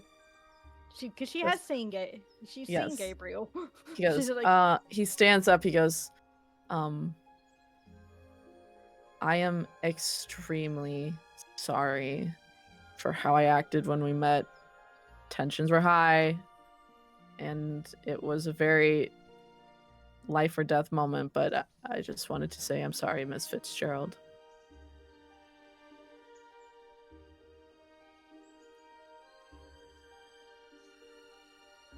I'm just looking at Maddie and go, yep, that's on you. That's not me. Thank you for the apology. I hope you do realize that, or I hope you do know that while I understand your situation, it will take time before I'm able to forgive you. That's understandable. And he goes and sets all the paperwork down on the table. He goes, so as you know, Sonari, the record keepers are terrible at organization, so I've been taking it upon myself to kind of put these into certain subjects, sort of. So we have daily guard rotation. I will say these are as recent as maybe 2-3 weeks ago. Kind of a list of import and export times, people bringing stuff in, people bringing stuff out, sort of lists of people who have frequented this particular factory. One of them is your father, Miss Fitzgerald, or people bearing your family's insignia. Obviously, we're in Aris, guards go in and out all the time. It looks like it's actually not super well guarded, so to speak, just because it's usually very mundane stuff in there. Is there anything in particular you're looking for at this place? We're looking for a plant called Night. Night what? Nightwing. Nightwing? Okay. This plant is only, like, from what I'm aware, I've only ever heard this plant be used for the poison that I just lower my voice to make sure that Papa doesn't hear. He's like, that killed Partington. I don't like it. As you know, like we have to study plants and whatnot for poisons. I've never heard of a nightwing. Yeah, I know it was weird for me too. But It was. Sorry, go ahead. I was saying, but you know, you stabbed him in the pinky and his insides melted, so it's effective. I don't think I caused his insides to melt. No, the poison did. Yeah, that was insane. Okay. He goes, okay, well, I haven't seen any. If there are unknown boxes where they come from, or we don't know what's in them, or we don't know what family they come from, or what from business, etc. There's markings here of sort of how many they are, when they arrived, etc. Number of guards, usually anywhere from 3 to 4, kind of rotating the building. They switch shifts. It seems that they kind of go in a bit of a thirds pattern where it's like 3 different groups of 4, all kind of switching out at certain times of day. A lot of them, and he pulls out one report. He goes like, we did try to see like maybe if there was a pattern to their rotating schedules. Some of them seem to set out on other sort of Wiranaris jobs, but some of them, and he turns the paper and kind of moves it towards you, goes, you will see that some of them do actually seem to head out towards the forest pretty regularly. It's possibly for escorting caravans, etc. So maybe they might have, knowledge of both locations, factories, and the forest. I don't know what you plan on doing or getting in there or anything like that. Maybe that's not my business, but yeah, there's a lot of info here. I can definitely help summarize it if you need. I'm just gonna like go through. It's like, do we have a general layout of which bays or like areas are rented to which families? He looks through the reports. I mean, it's really kind of by a what's available basis. I know obviously Fitzgerald's have stuff there. The Tufts, but I'm pretty sure, don't quote me on this, it's just several sort of crates of like ladies' underwear. Other than that, the Howards, the Tybalts, the Sarverises, but only little things here and there. They must have some other place where they're storing. I know there's multiple, but you just asked about this one, so I didn't know. No problem. Do we have a ledger of like, like the most recent, like, 1A, 1B, like who's done the rental thing, or like... We don't, because we can't really see into it. We just see the comings and goings from the outside.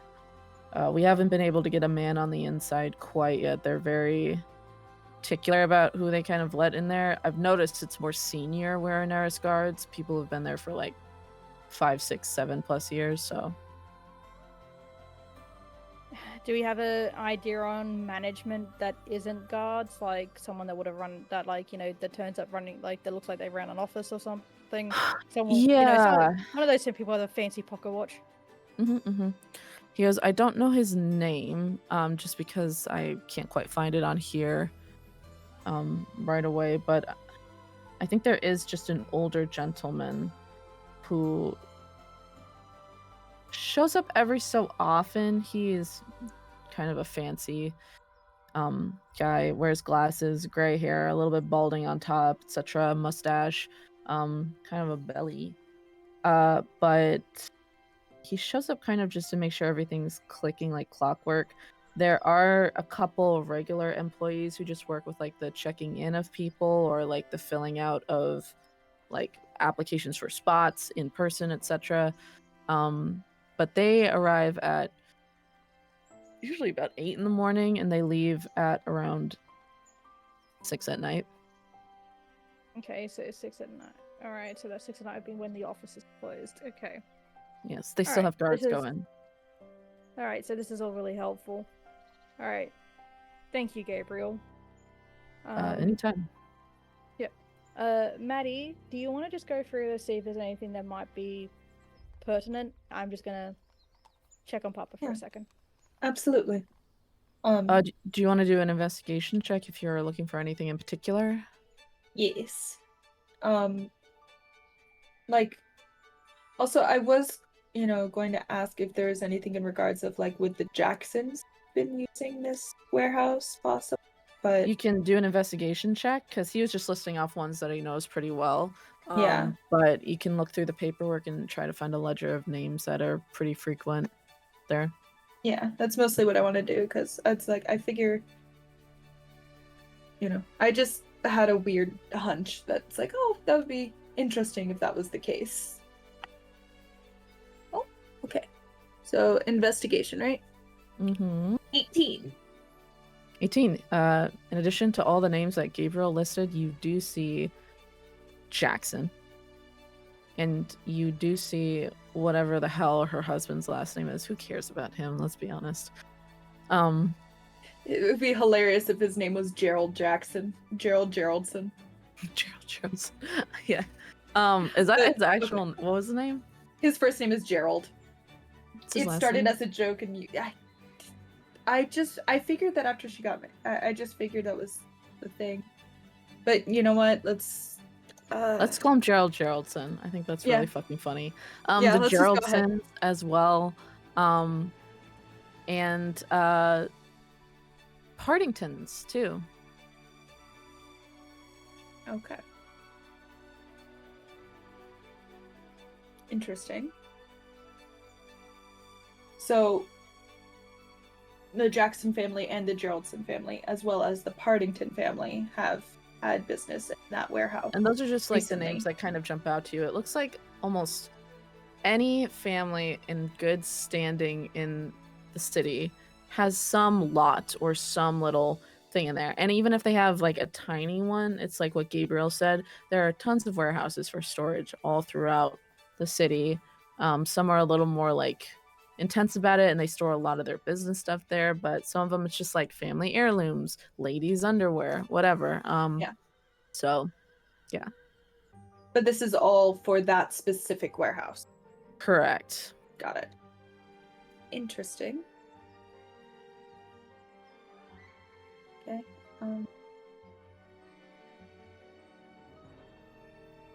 I definitely would like to take a look at those when we're at the warehouse. The what? To see those lots to see if they have anything stored. But that's just Oh, like because looking I'm for the nosy. ladies' underwear? Yeah, that's fine. We can definitely do that when you go over there. I'm sure Gaius would be happy with that. Hey, underwear's Yeah. expensive, man. Free underwear's It is. great. You're stealing underwear now? Just to wear. Holy shit. It's not weird. It's just because, The rich people, the ones who could afford underwear, are talking about stealing it. Real kleptomaniacs. right? Okay. Anything else you're looking for in the paperwork? I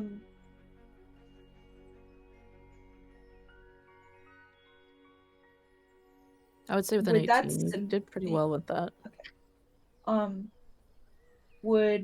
Is that symbol anywhere that was on the paperwork for the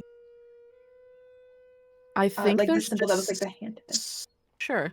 I think there's just such a plethora of paperwork in front of you that, and a lot of it is like tiny contracts with like millions of signatures, etc., that might have been stolen if someone broke in, but just mainly just like routes, etc. You see that like these contracts that seem to have been stolen are also super old. Maybe it just might have been like an example of what kind of contract they fill out when they do apply for an application there, but mainly it's just like records of like routes, people coming and going. It's nothing like actual business dealings. Yeah. Okay. Is there ever a lull in comings and goings, like a gap in the timing where it seems like, because it seems pretty like with the amount of... Sorry, go ahead. For the guards or for like people? A little bit of both.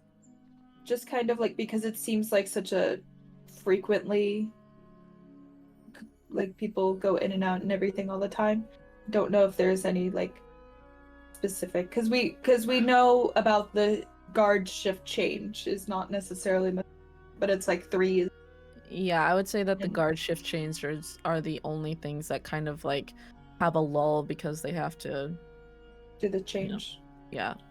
Okay. At some point, one place always kind of might not have guards there because they're in the middle of switching. So, but yeah, other than that, I would say for like actual people, it's just that there's such a myriad of people coming and going. It's hard to kind of make a pattern out of it. Got it. You do see some regular like patterns presenting themselves of people who arrive pretty on schedule, so people bringing in like goods from the forest, etc. The occasional like personal item like the underwear or certain personal treasures, etc., that are kept maybe in like safe houses or whatnot, they're very more sporadic. Okay. Thank you. I Mhm. think that's all the questions I had in regards of it. And I will do more investigation when we're there. No problem. Sonari, what are you doing? While she's doing that, I'm kind of like kneeling next to my father in the rocking chair, like I'm holding his hand. And just I trying to think get him just real quick, I think that all that paperwork just would probably have been in like a side room, so just to like not disturb your father, so you kind of have a little bit of privacy in like the living room. Yeah, so I'm just like just sitting there holding his hand, and I'm just like trying to say, "Wait, it's Sanari. Hi, have you eaten today?" Trying to see if I can like get something out of him. I think you might see like a small glimmer in his eyes that he sees you in front of him, but his mouth kind of moves, kind of like it's fighting against something, and his gaze kind of drifts away. Not bad, huh? Okay. We're going. Hi, I don't know when High Sun's coming back, but Gabriel's here, and he's gonna make sure you have something to eat.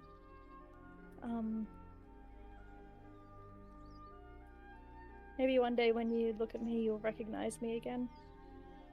But I'm sorry that I haven't been around recently.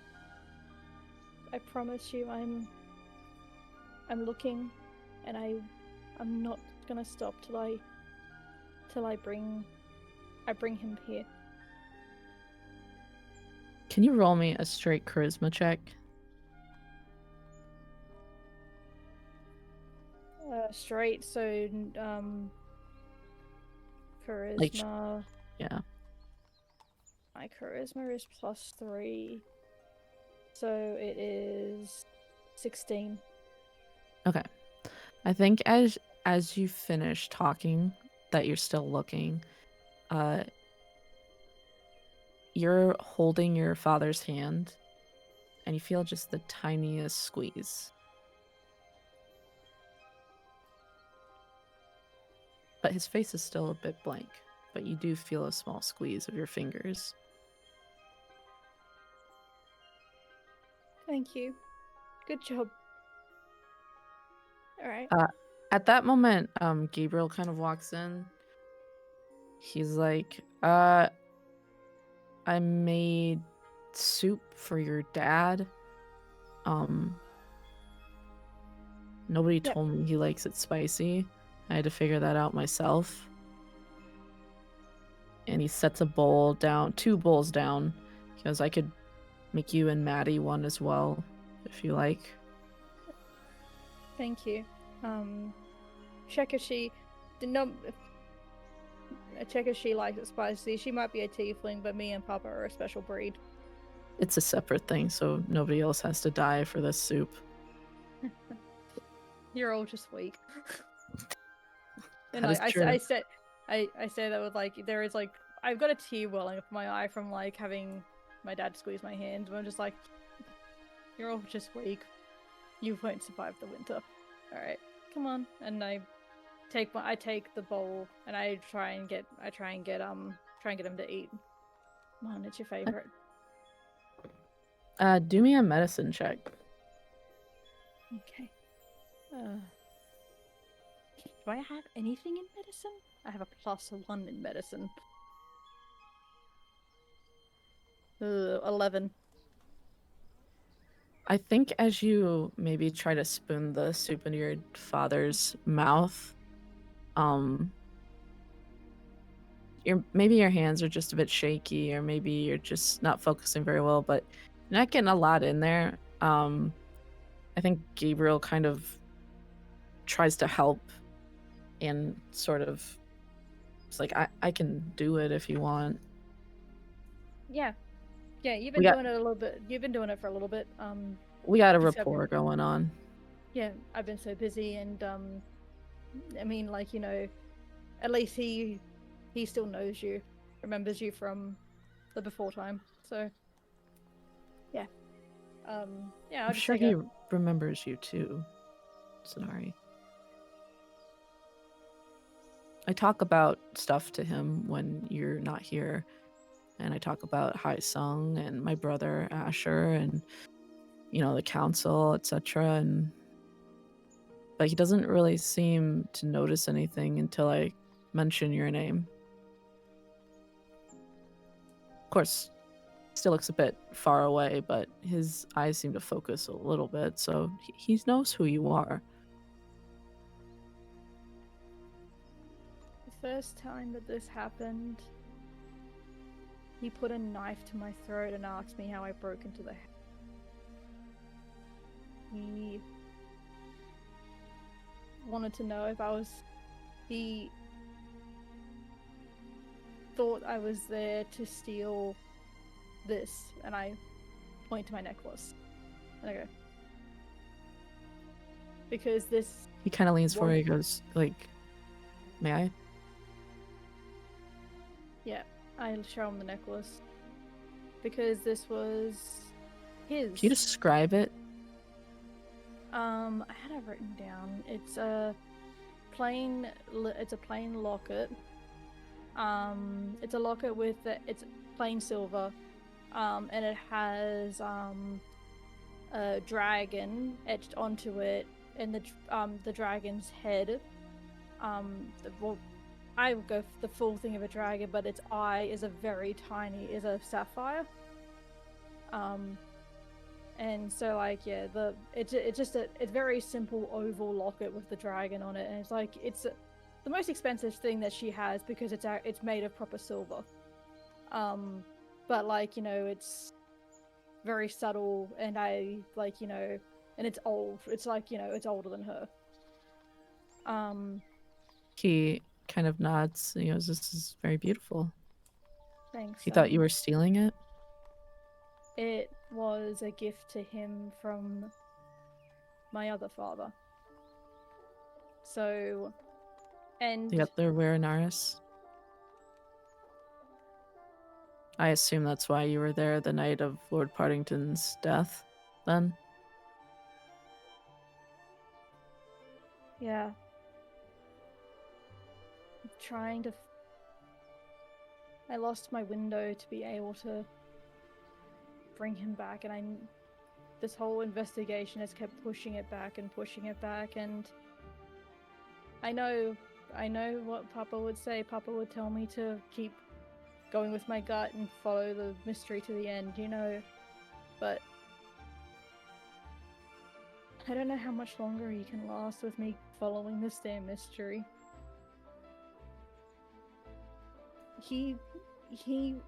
You keep telling him everything that happens day in and day out, and I can tell you that the next day he doesn't remember anything. Because to him, it's still that day 26 years ago. No, he does.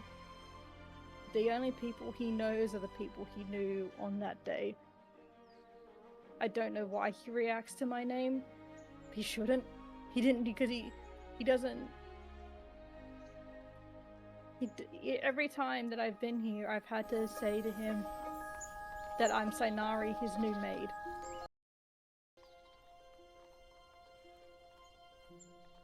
Well, it's very possible that, I mean, I have no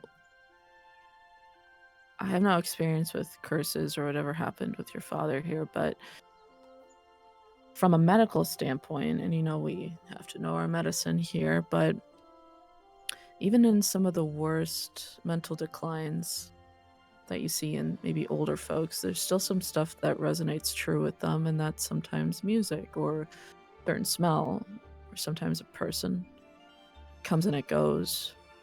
But it's possible that one singular night in the past can't really overwrite 26 years of a daughter that he loves. He just might be trying to work through this affliction, and that's causing him grief. But again, I'm not a doctor, so. I enjoy your optimism, Gabe.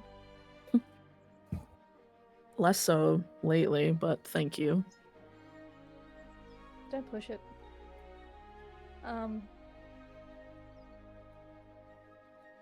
No, the only person that will be able to break through to him, there's no precedent for this curse because it's a backfire from an invention that he did, because of course it is. The only thing that we can do is guessing, and my gut tells me that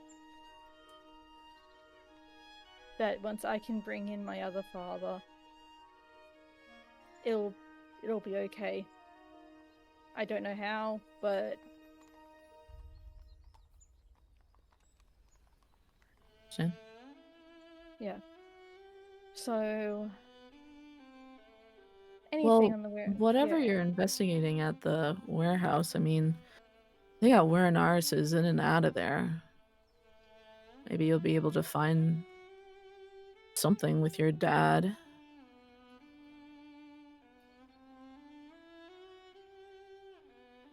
I'm hoping that while I'm there, I could find some sort of way in from the to the Werenarises. Well, if you need any assistance, like I said, back there with Harmonia and Wyatt, just ask.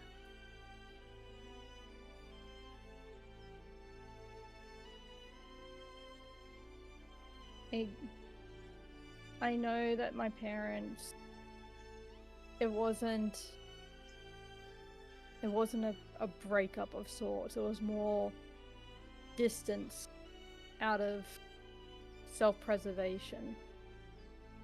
Mm-hmm. And from what my aunts told me, my other father helped them escape. So I know he would come for him, but he doesn't need to know about me. So you don't want that? I've been around for 25 years, and I've been okay without him. I'm already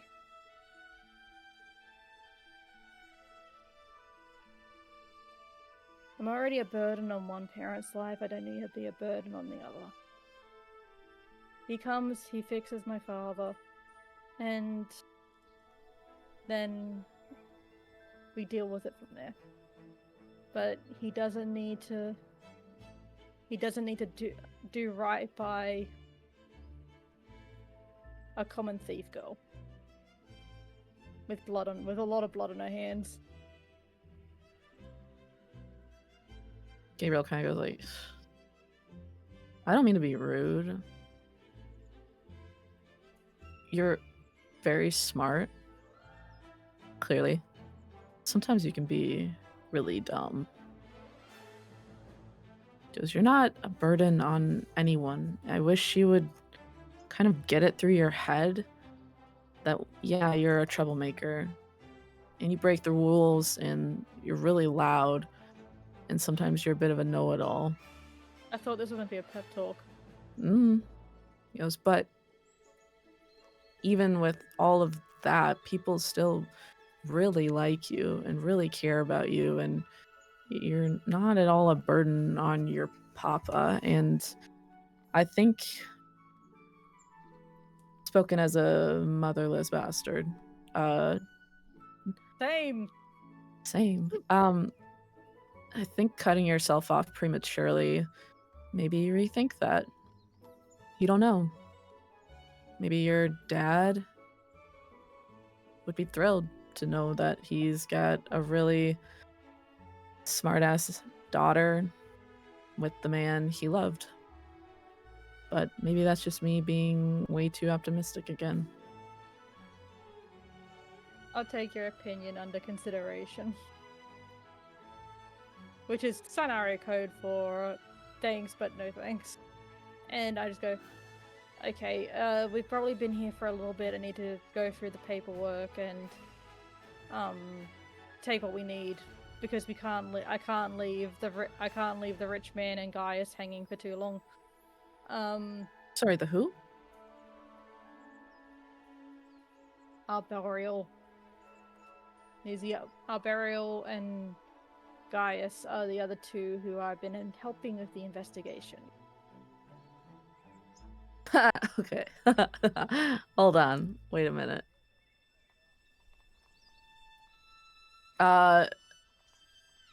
Starvarus and Tybalt?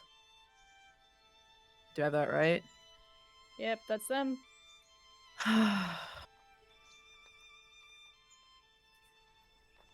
He goes, okay. You're making it really hard to see what your end game is, but I suppose I trust you. Believe me, I am doing the best that I can. And if it turns out that either of them threaten our operation, I know where my priorities lie. So don't worry about that. I'm not worried about that. He goes, well, I assume you have to hang around a whole lot of rich and snooty people, right? Ugh, it's exhausting. I don't know how Haisung does it. I don't mean to be rude, again. But you... How do I say this? You have a tendency to say the worst thing ever. And in rich person society, that's usually a bad thing. I'm good when I have to be. I'm a good actor, okay? Listen, I'm not debating that. I'm just saying sometimes no filters on. And you see that he kind of reaches down to his wrist. He just says, shush, shush for a second. He goes, kind of unclasps like this kind of silver chain around his wrist. And he kind of goes like, don't read into this. I'm kind of stuck here because I'm in trouble, which I get. I deserve it. But it's not like I'm using it. And he kind of holds it out to you. I take the chain gently. And do I recognize what it is? You don't. But give me a perception check. Perception. Am I perceptive today? Ooh, I'm fucking perceptive. That was a 19. What's my perception? Plus 1. 20. Nice, dirty 20. So as you take it into your hand, it feels cool, even though it's clearly been strapped to his wrist. It doesn't seem to have any of his body heat on it. It's still cool, like it's been sitting out all night. And he's like, do you need help? Or you got it? I'm good. And I do the thing where just like hold one hand and like your fingers and I flick it around and I'm just like, okay, can you just hold the other end while I like? Yeah. like, Sorry, I got you. Because like. He's like, well, now you're just trying to do it one-handed again. Do you want me to just do it? I can. Okay, yeah, okay, you do it. And Okay, it was like, I've got nimble fingers, but unfortunately they're not that long. Yeah, no, we know. You just don't like asking for help, like, ever. And he gets it. There is on it a tiny charm of like a sundial. And he goes, this has saved me at many an undercover.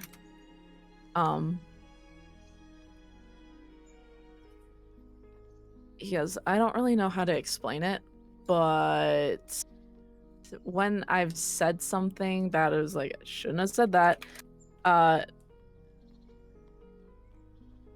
One second, you guys. I'm getting a weird message.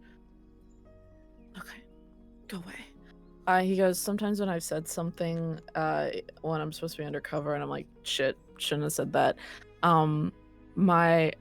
This was actually in the eyes vault, and I might have just. But you can sort of cast a bit of a spell. You don't even really have to have a whole lot of magic in you, but you can kind of sort of reshape the memories of people you just talked to, and so they kind of forget whatever you said, but it has to be within like the last couple of seconds. Oh my god! I can it's a regret fiction spell. Oh my god, this is the amount of middle school memories I could have erased. Well, it's just like what you just said. So they're just gonna like not remember that you said anything, or like yeah, instead you kind of make them remember like a different version, like what you had actually wanted to say. And the whole verbal magical part of the spell is you rewriting what you meant to say. It's a little confusing. You'll figure it out. I have to like actively think it like to make it happen, or does it just like kind of know from like an emotional response? No, you have to say it. So like, say you said that you hate my guts just now, and I'm like not happy to hear that. You can instead say, actually, what I meant was, I think you're probably the greatest eyes assassin there's ever been. And then I will remember that you said that. Instead of that you hate my guts. Okay. Does that kind of make sense? Yeah.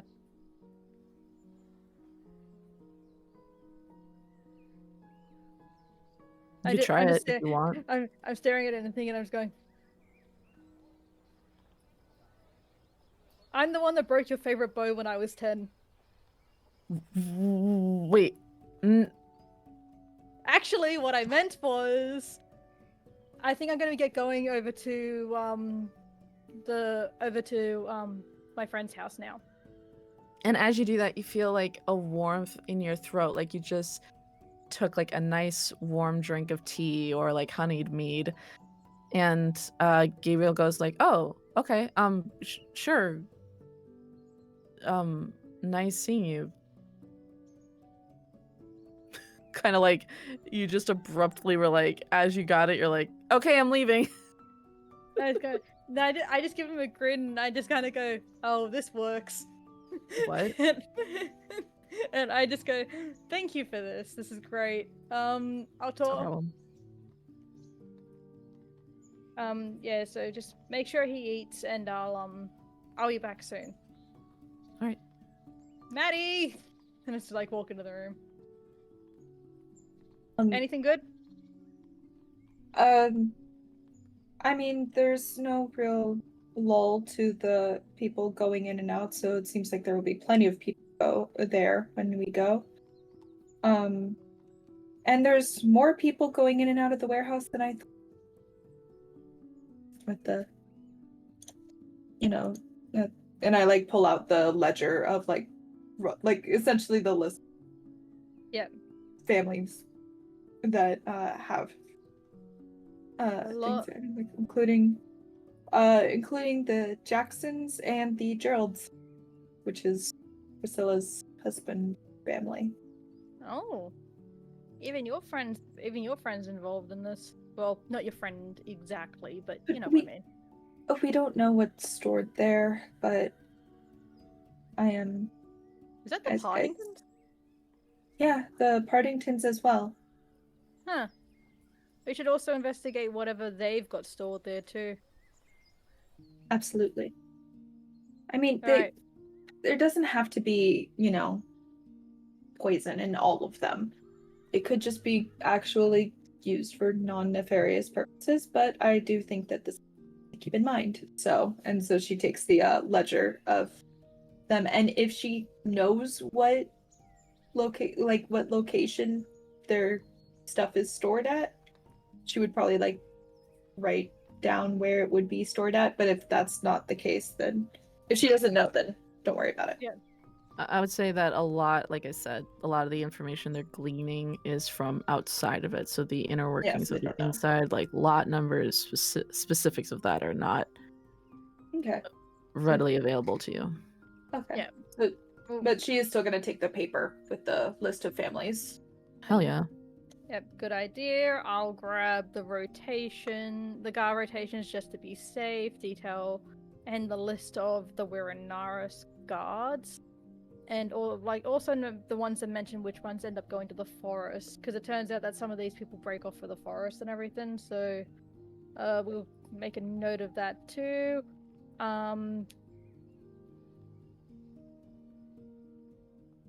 Yeah, I think this is gonna have to do. Well, this is gonna have to do for now. It's the bare basics that we need. We're unfortunately not breaking in, so it just this is more just if we need to go back later on. But also because I have a strong feeling that our ass is gonna be monitored the moment that we walk in the door. So it's not like that we can sneak off to go and take a peek at everyone else's shit. That is the case. But it's always good to know of who's all been there. And I suppose I will have to disguise myself going in and out anyway. Yeah, you don't want anyone that might recognize you as a Fitzgerald. And also, maybe Gaius has to disguise himself too, because, he is a Tybalt, and I can see that name on the list here too. Yes. God, it must be so hard being a rich person in this and having to actually, hide yourself. The sarcasm is heavy. Yeah. I just go, alright. We've been here for, has it just over an hour? I'd say so, yeah. You're pretty efficient. Yep. Let's go. Alright, we better head off soon before, Arby gets all cranky pants. Let's go. Alrighty. She grabs the blindfold. Do I need to put it back on? Oh yeah, that definitely. Sorry, we've been walking around here so long that I forgot that you can't know where I live. So just. Totally have no idea where you... Yep. Just for your sake, you better not. Yeah. Even if you do. Alright, let's go. And I just lead her out. And head on back to Gaius's. Cool beans. Yeah, you make your way out, say goodbye to Frank. He kind of grunts, doesn't say anything back. You make your way back to Gaius and our Balreals, and once you get to the end of the street, she has the blindfold off in a shaded area, so she's not flashbanged. But that's very thoughtful of you. You see that Dane is kind of snoozing on her shoulder a little bit. But you guys can make your way back to Gaius and our Balreal. What were you guys doing at Gaius's place this whole time? I was being an awful guest and paying no attention to the host because I was looking through and listening through Dane's senses the whole time. And I Gaius, bet you guys are gonna talk about girls and boys. Gaius is probably understanding as to what he's doing. So Gaius is probably just sitting there, just like fiddling with a lute or something, just waiting for everyone to get back. I was hoping Gaius as Villa's like saying I'm drawing on his face. That's what I was thinking. Like you didn't draw like little cat whiskers. No, because I have a feeling that he can still feel like what's happening to his body. Is that true?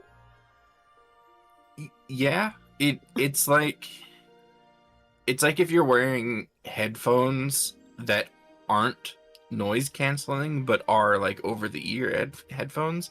You hear primarily what's going through the headphones, but everything around you is still perceptible. It's just kind of like muffled. And Do you think that Dane would have stayed with Maddie while she was looking over the paperwork, or would he have gone and kind of eavesdropped on Sinari and Gabriel? I would have absolutely instructed him to eavesdrop on Sinari.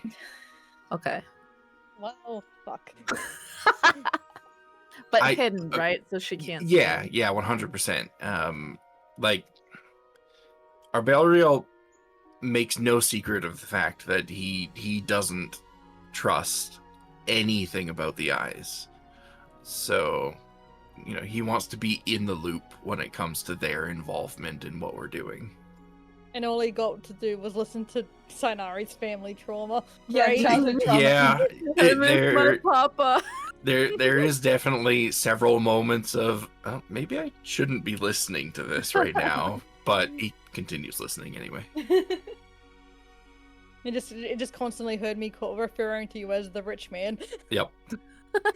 And just like I will be honest, like if you ever reveal this to Sinari, she'll be mad, but not because like she overheard you talking shit about like her saying shit about you, because she says that shit to your face. She's gonna be annoyed like, fuck, he heard me being vulnerable. He heard me almost cry. I Yep. need to kill him. He I did can't have people know I have emotions. All right, so you guys pull up to the crib, and the boys are back in town, and I guess Arbelriel, you're probably well out of like Dane's vision by then because they're walking home. So what are you guys up to? I'm pretending to still be in Dane's vision so I can secretly enjoy a free concert. Oh, nice. Secretly enjoy a free concert? Wow. Well, I mean, much like Sinari not letting people know she has emotions, I can't let people know that I actually enjoy things. You know, I have to keep up that stuck-up rich person appearance. Fair. You can't let people know he has fun. I'm just giving Dane belly rubs when we're walking in. Like, walk in, I see them. Have you two fucking moved in the last hour? Yeah. I've adjusted slightly. I've made some food, but I'm just playing music, waiting for all of you to get back. Oh, food. What you got? He kind of just like points over to the counter where there's just like a couple like pieces of sandwich. Oh, really quick, I'm so sorry to interrupt. Arbelriel and Sinari, can you guys give me like really belated insight checks? Oh. That's a 14 plus 115. You know, if I actually used my dice tray, all my dice wouldn't end up on the floor. That is a dirty 20. Okay, thank you for letting me know. Continue. Okay. And I just go, ooh, and I just like pick up like there's a cut like in a across the corner, so it's like Triangle. It's like little triangle triangles. sandwich. Yeah. Yeah. So I just grab one and go, oh, like and that's how I find out what the flavor is. What is it? It's just like it's like sliced turkey with like tomato and lettuce and mayonnaise and mustard. Did you make like a platter of it, or is it just she's just eating your lunch? No, he just like made like a little platter of finger sandwiches. Okay. I take two, one for me, and then I hand the other one to Dane. The finger sandwich is the size of Dane, so he's like this with a huge sandwich, and he's like so happy, like eating into it. He's looking directly at our burial when he does. Don't come complaining to me when you've got an upset tummy all night. Friendship with Arby. You watch your language. Friendship with Arby ended. Maddie's my new best friend. I'm just going. Tomato. I'm gonna take another bite. And beggars can't be choosers. You could always take off the So- tomato. What did you learn? Already done. So, and she has like pulls out the paper. There's a ledger of all the families that go in and out of that warehouse. We don't know what they store there.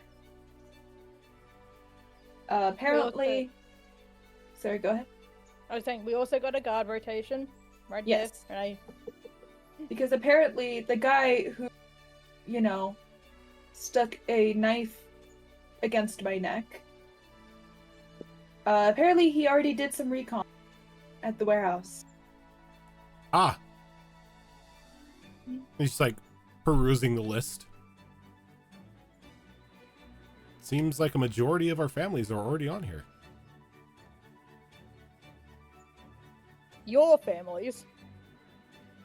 Disguises may be in order.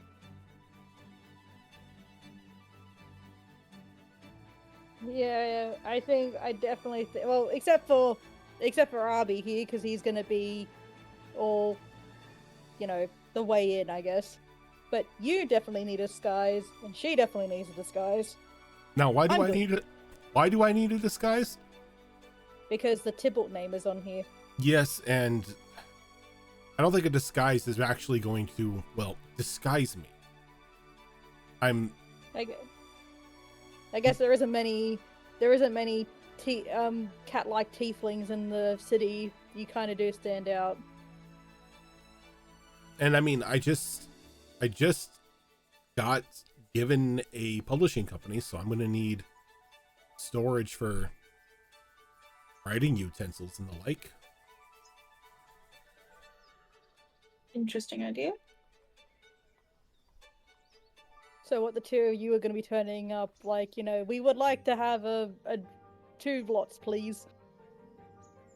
Sure, why not? Or is it? Yeah, and if we're lucky enough to get them where they're not right next to each other, we will have more space to sticky beak. Because if I show them the guard rotation, if the security is as much as it is, they're probably not going to let us just go for a wander about while we're there. So the guards are in. There's 3 teams of 4 that rotate. There's no necessarily a pattern given to it, though. So Well, either way, we'll go ahead. I would say no. Also, turns out that some of them head off into the forest at random times. Well, not random. They these ones. I got some that are predisposition to go to the forest and guide things back to the warehouse. So that's also a potential lead there too.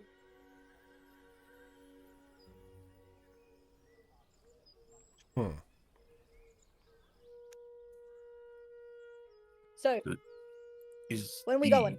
guard presence heavier at any time of the day? Like, is there double shifts at night or something like that? Or are we good to do this at any time of the day? I don't think that there was any lull in guard presence or people who use the warehouse present.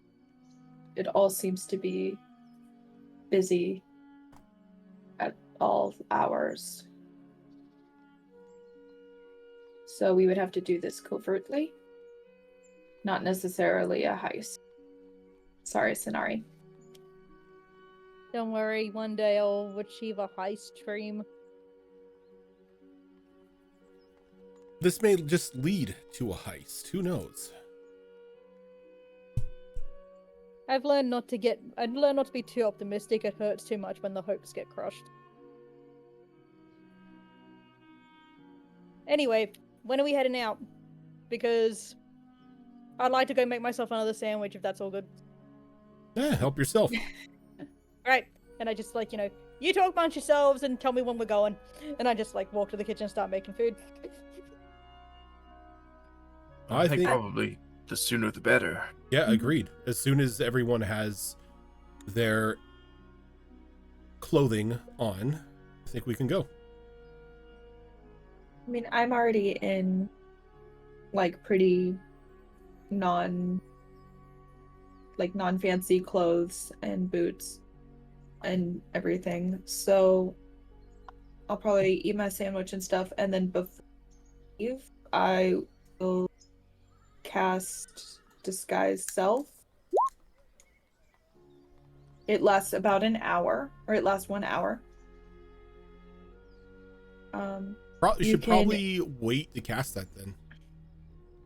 Until we get to... Oh yeah, I don't know how close we are to the warehouse. Yeah. So, okay. Well, then I'll do that before we head into the... before we're seen heading into the warehouse and all that stuff.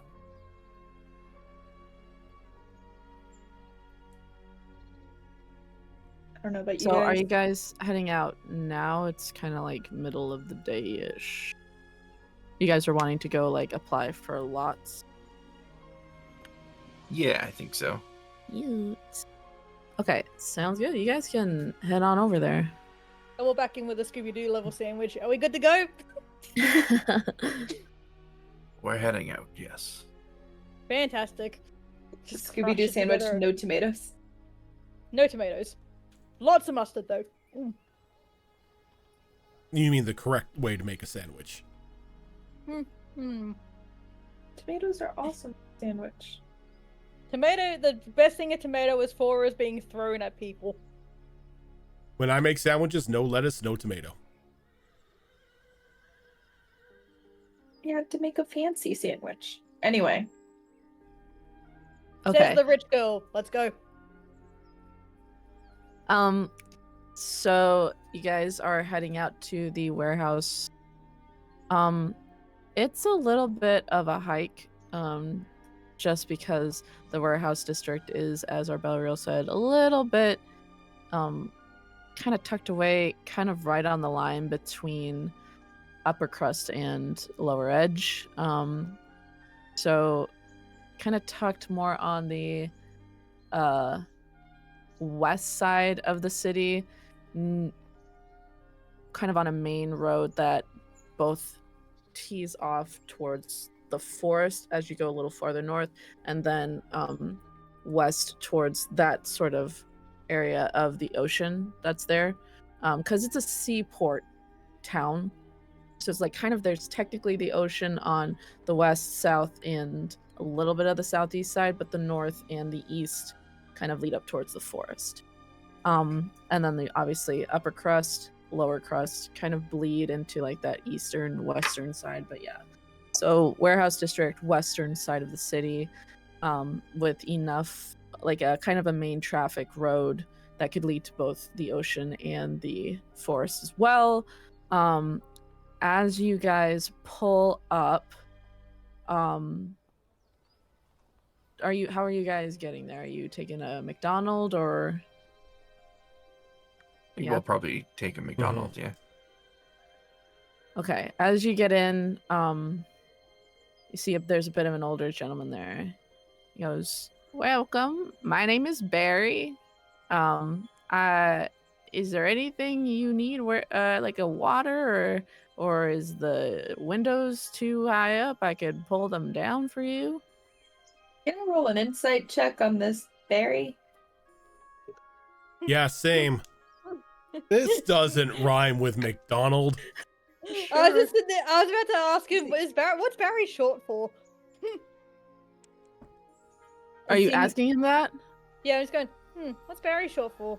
Bartholomew? Is he a McDonald by blood or marriage? Are you asking? I got No. an 18 on the insight check here. Cool.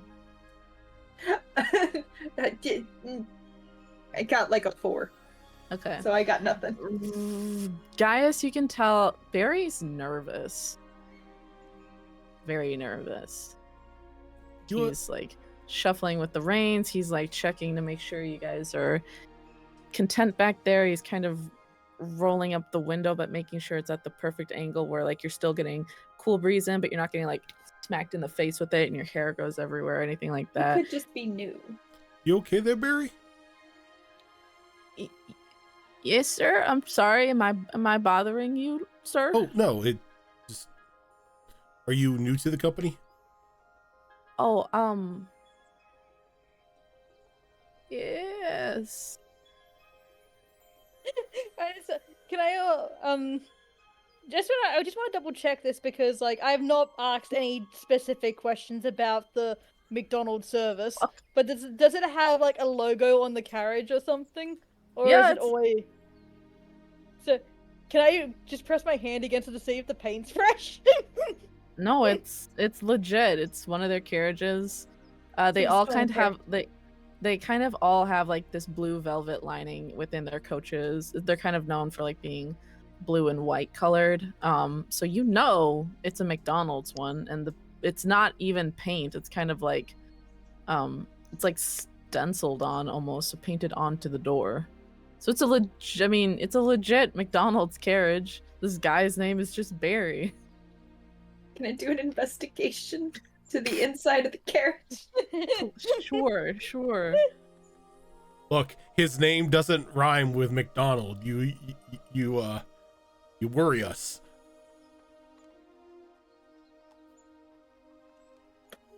Got a 17. Doesn't rhyme with McDonald, and he's nervous. I sus. He goes, "What are you looking for in the carriage?"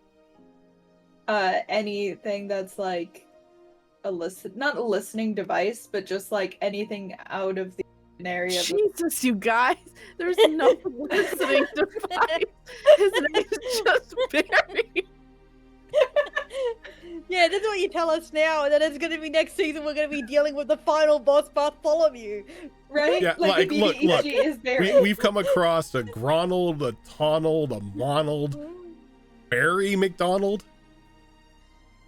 Well, he never said his last name was McDonald. Barry, are you how long have you been working for the McDonald's? Oh, probably longer than you've been alive, little missy.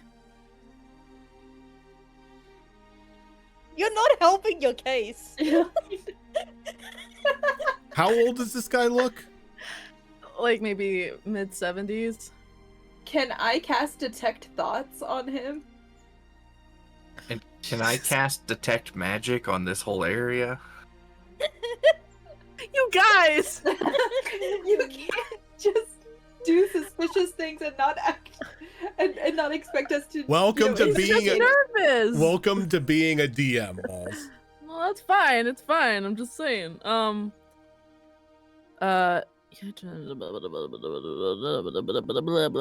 I don't want to cast detect thoughts because then I would be burnt second level spell slot. I don't really want to do that. Sure.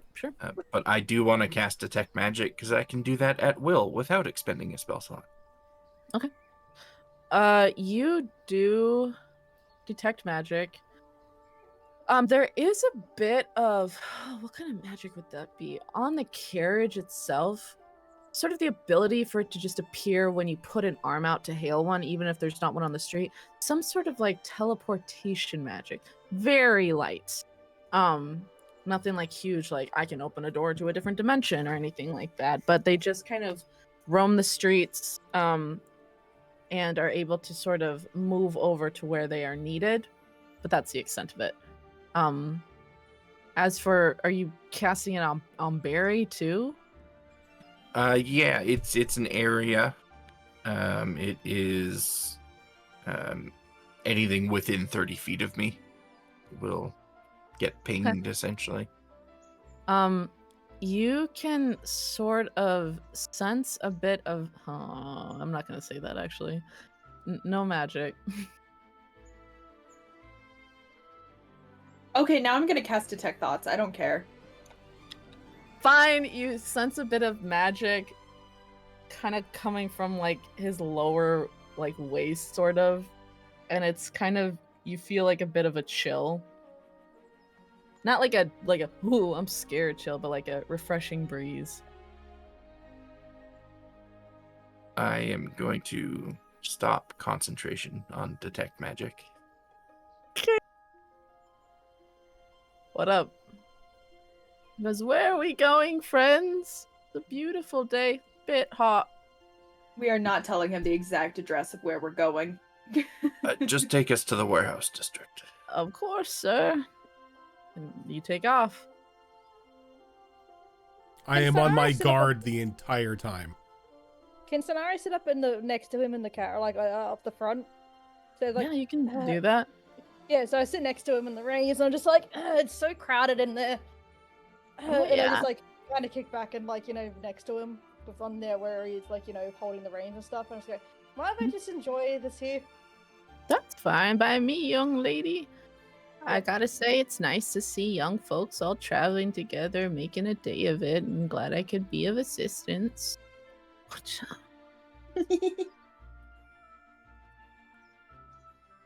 I just kind of just go, huh, and just go, yeah. It's really hard getting out of the house sometimes. Newly married, Hey, congratulations, young lady. I bet you looked absolutely beautiful on your wedding day.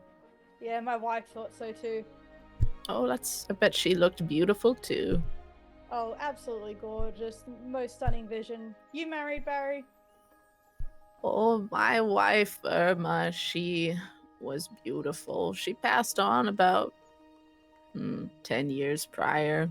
Still miss her. Emma, huh? What a nice Irma. name. We were childhood sweethearts. I knew from the day that she stepped on my foot in forced dancing class at school, she was the one for me. That's how it goes, isn't it? That is, isn't it? How did you and your wife meet? Oh, she, kind of embarrassing. I was out there, getting, some cheese. It was like, my father was throwing a ball, and he just like, we'd run out of cheese in the kitchen. And so I had to go for a quick rush job. And as I stepped out of the carriage, much like these McRonalds, McDonald's. McDonald's. My apologies, sorry. Oh, you're I fine. stepped out of the carriage and I smacked her in the face of the carriage door. Oh my! Knocked her out clean cold, but she says that when she woke up, she was beheld the voice of an angel looking above her, and that was kind of it. I need you to roll me a deception check.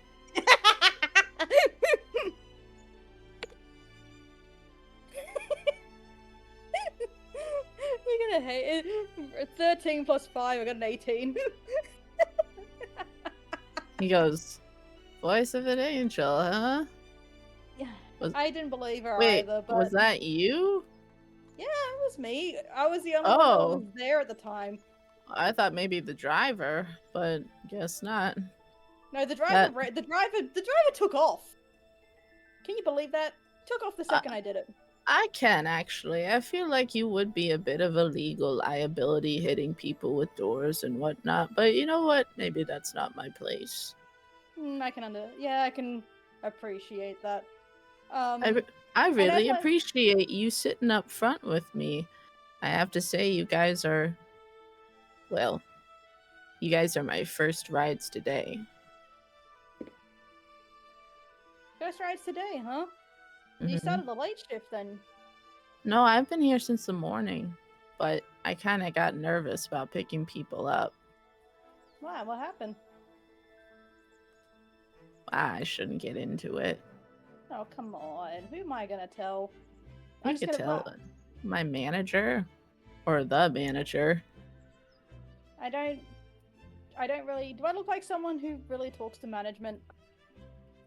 Give me a persuasion check. Please be good. Oh, that one's a 16! Persuasion plus 5 is 21. He goes, well, can I be honest with you? Of course. My friend is a McDonald. He's the one who drives the cab, but well, let's just say he's taken up some dalliances with a special someone and he wanted the day off, but his boss, another McDonald, says that he's been taking too much time off lately. He frequents my store a lot, but I guess since Irma died, I haven't really been able to tend to the store as much, and money's been a bit tight. So he said that if I worked my shift for him, he'd let me have the money so that he could go see his sweetheart. But I'm afraid his boss is going to find out that I'm not technically employed here, and I'm going to get him in trouble. I can tell you your secret's safe with me, Barry. Which Well, which? I'm like, so he's dumb. got- I didn't even think to change my name. Yeah. Try going for Bonald. I see that. Yeah, that will usually work. Most people won't question it. Bonald. Okay, Bonald. My name is Bonald. Bonald. I like it. Yeah. What shop do you run, by the way? Oh, I run a little sort of candle shop. My wife Irma would make candles, especially when she was getting sick towards the end, because it was somewhat easy. So genuinely, I'm just trying to get rid of the rest of the stock that she had, and then I don't know. Maybe I'll go on a trip, find myself a bit of an eat, pray, love situation going on here. But as of right now, it's sell candles, drive cabs, and that's it. And cover friends. And cover friends. I hope your friends like getting their worth of the dalliance. Either way, you're with you sticking your neck out for them. He's an efficient young man. And I think by this time you guys are probably pulling up to the warehouse district. And he goes, "Are you sure you want me to just drop you off here? It's kind of a strange neighborhood." We'll be fine. We're strong toughens. Strong toughens, all right. And he pulls up to the side of the road, and he tries to hop down, but he's very No. old. No, you stay. You gotta go. If you break your hip getting off this thing, you can't cover the rest of the shift. I got this. And I Are hop you down and wrap sure? it up. Yeah. Come on. Look at me. I'm fit. And I make sure I bend my knees as I jump down to show off just how Right. agile Well- I am. Thank you. All right. Now you open up the carriage. I'm like, he's good. We're out. Let's go. I don't know if any of them actually heard my conversation, but Would we have been able to hear it from where we were inside the carriage? Give me a perception check.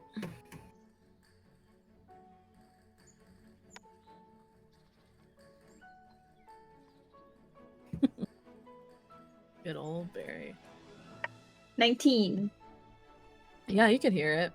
They kind of have to talk loud over the clanking of the wheels on the cobblestone street, so you heard. Okay, cool. I was just listening to the tea about everything. It's So like, now I didn't really bother to roll insight because she was caught up in it. So, she does just thinks that this whole that story is just so wild that she does believe it. No problem. So he drops you off and he goes, "You kids have fun now and don't get into too much trouble. If Of you need course. anything, my name is Bonald." And he goes, "Hacha!" And the horses take off. I love it. I thought his name was Barry. "Oh no, that was my idea." And I quickly, like, explain the situation that he told me to them. Let's go. He's just covering for a friend, doing the shit that he's Oh. nervous. He's nervous that the someone's gonna snitch to the manager. But you know me, no snitching. By the way, if he asks, I'm married. Stay away from my wife, guys. And we start walking. Wife, you say?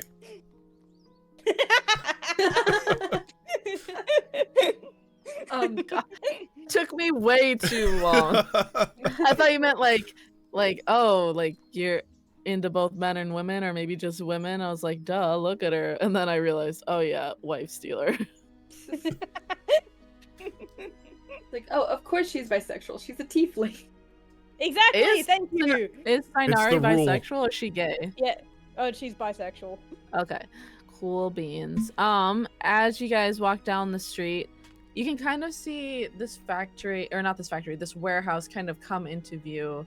The buildings around it are a little like a little more beaten up, a little more worn down, but the factory, it's very boring looking. It's not got any of the majesty of the upper crust. It's got not any of like kind of like the sad architecture of the lower edge. It's just very this is a building. And as you walk up, you can see that kind of circling the building are two Wiranaris guards going in rotation around the back and the front.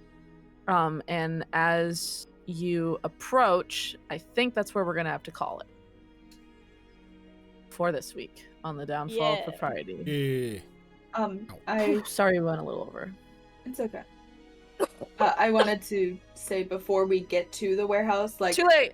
Just kidding. No, you want to cast this guy's self? Yeah, pretty much, Okay. just to look like a normal, boring human. Sure. That like, yeah, and like a bit shorter than.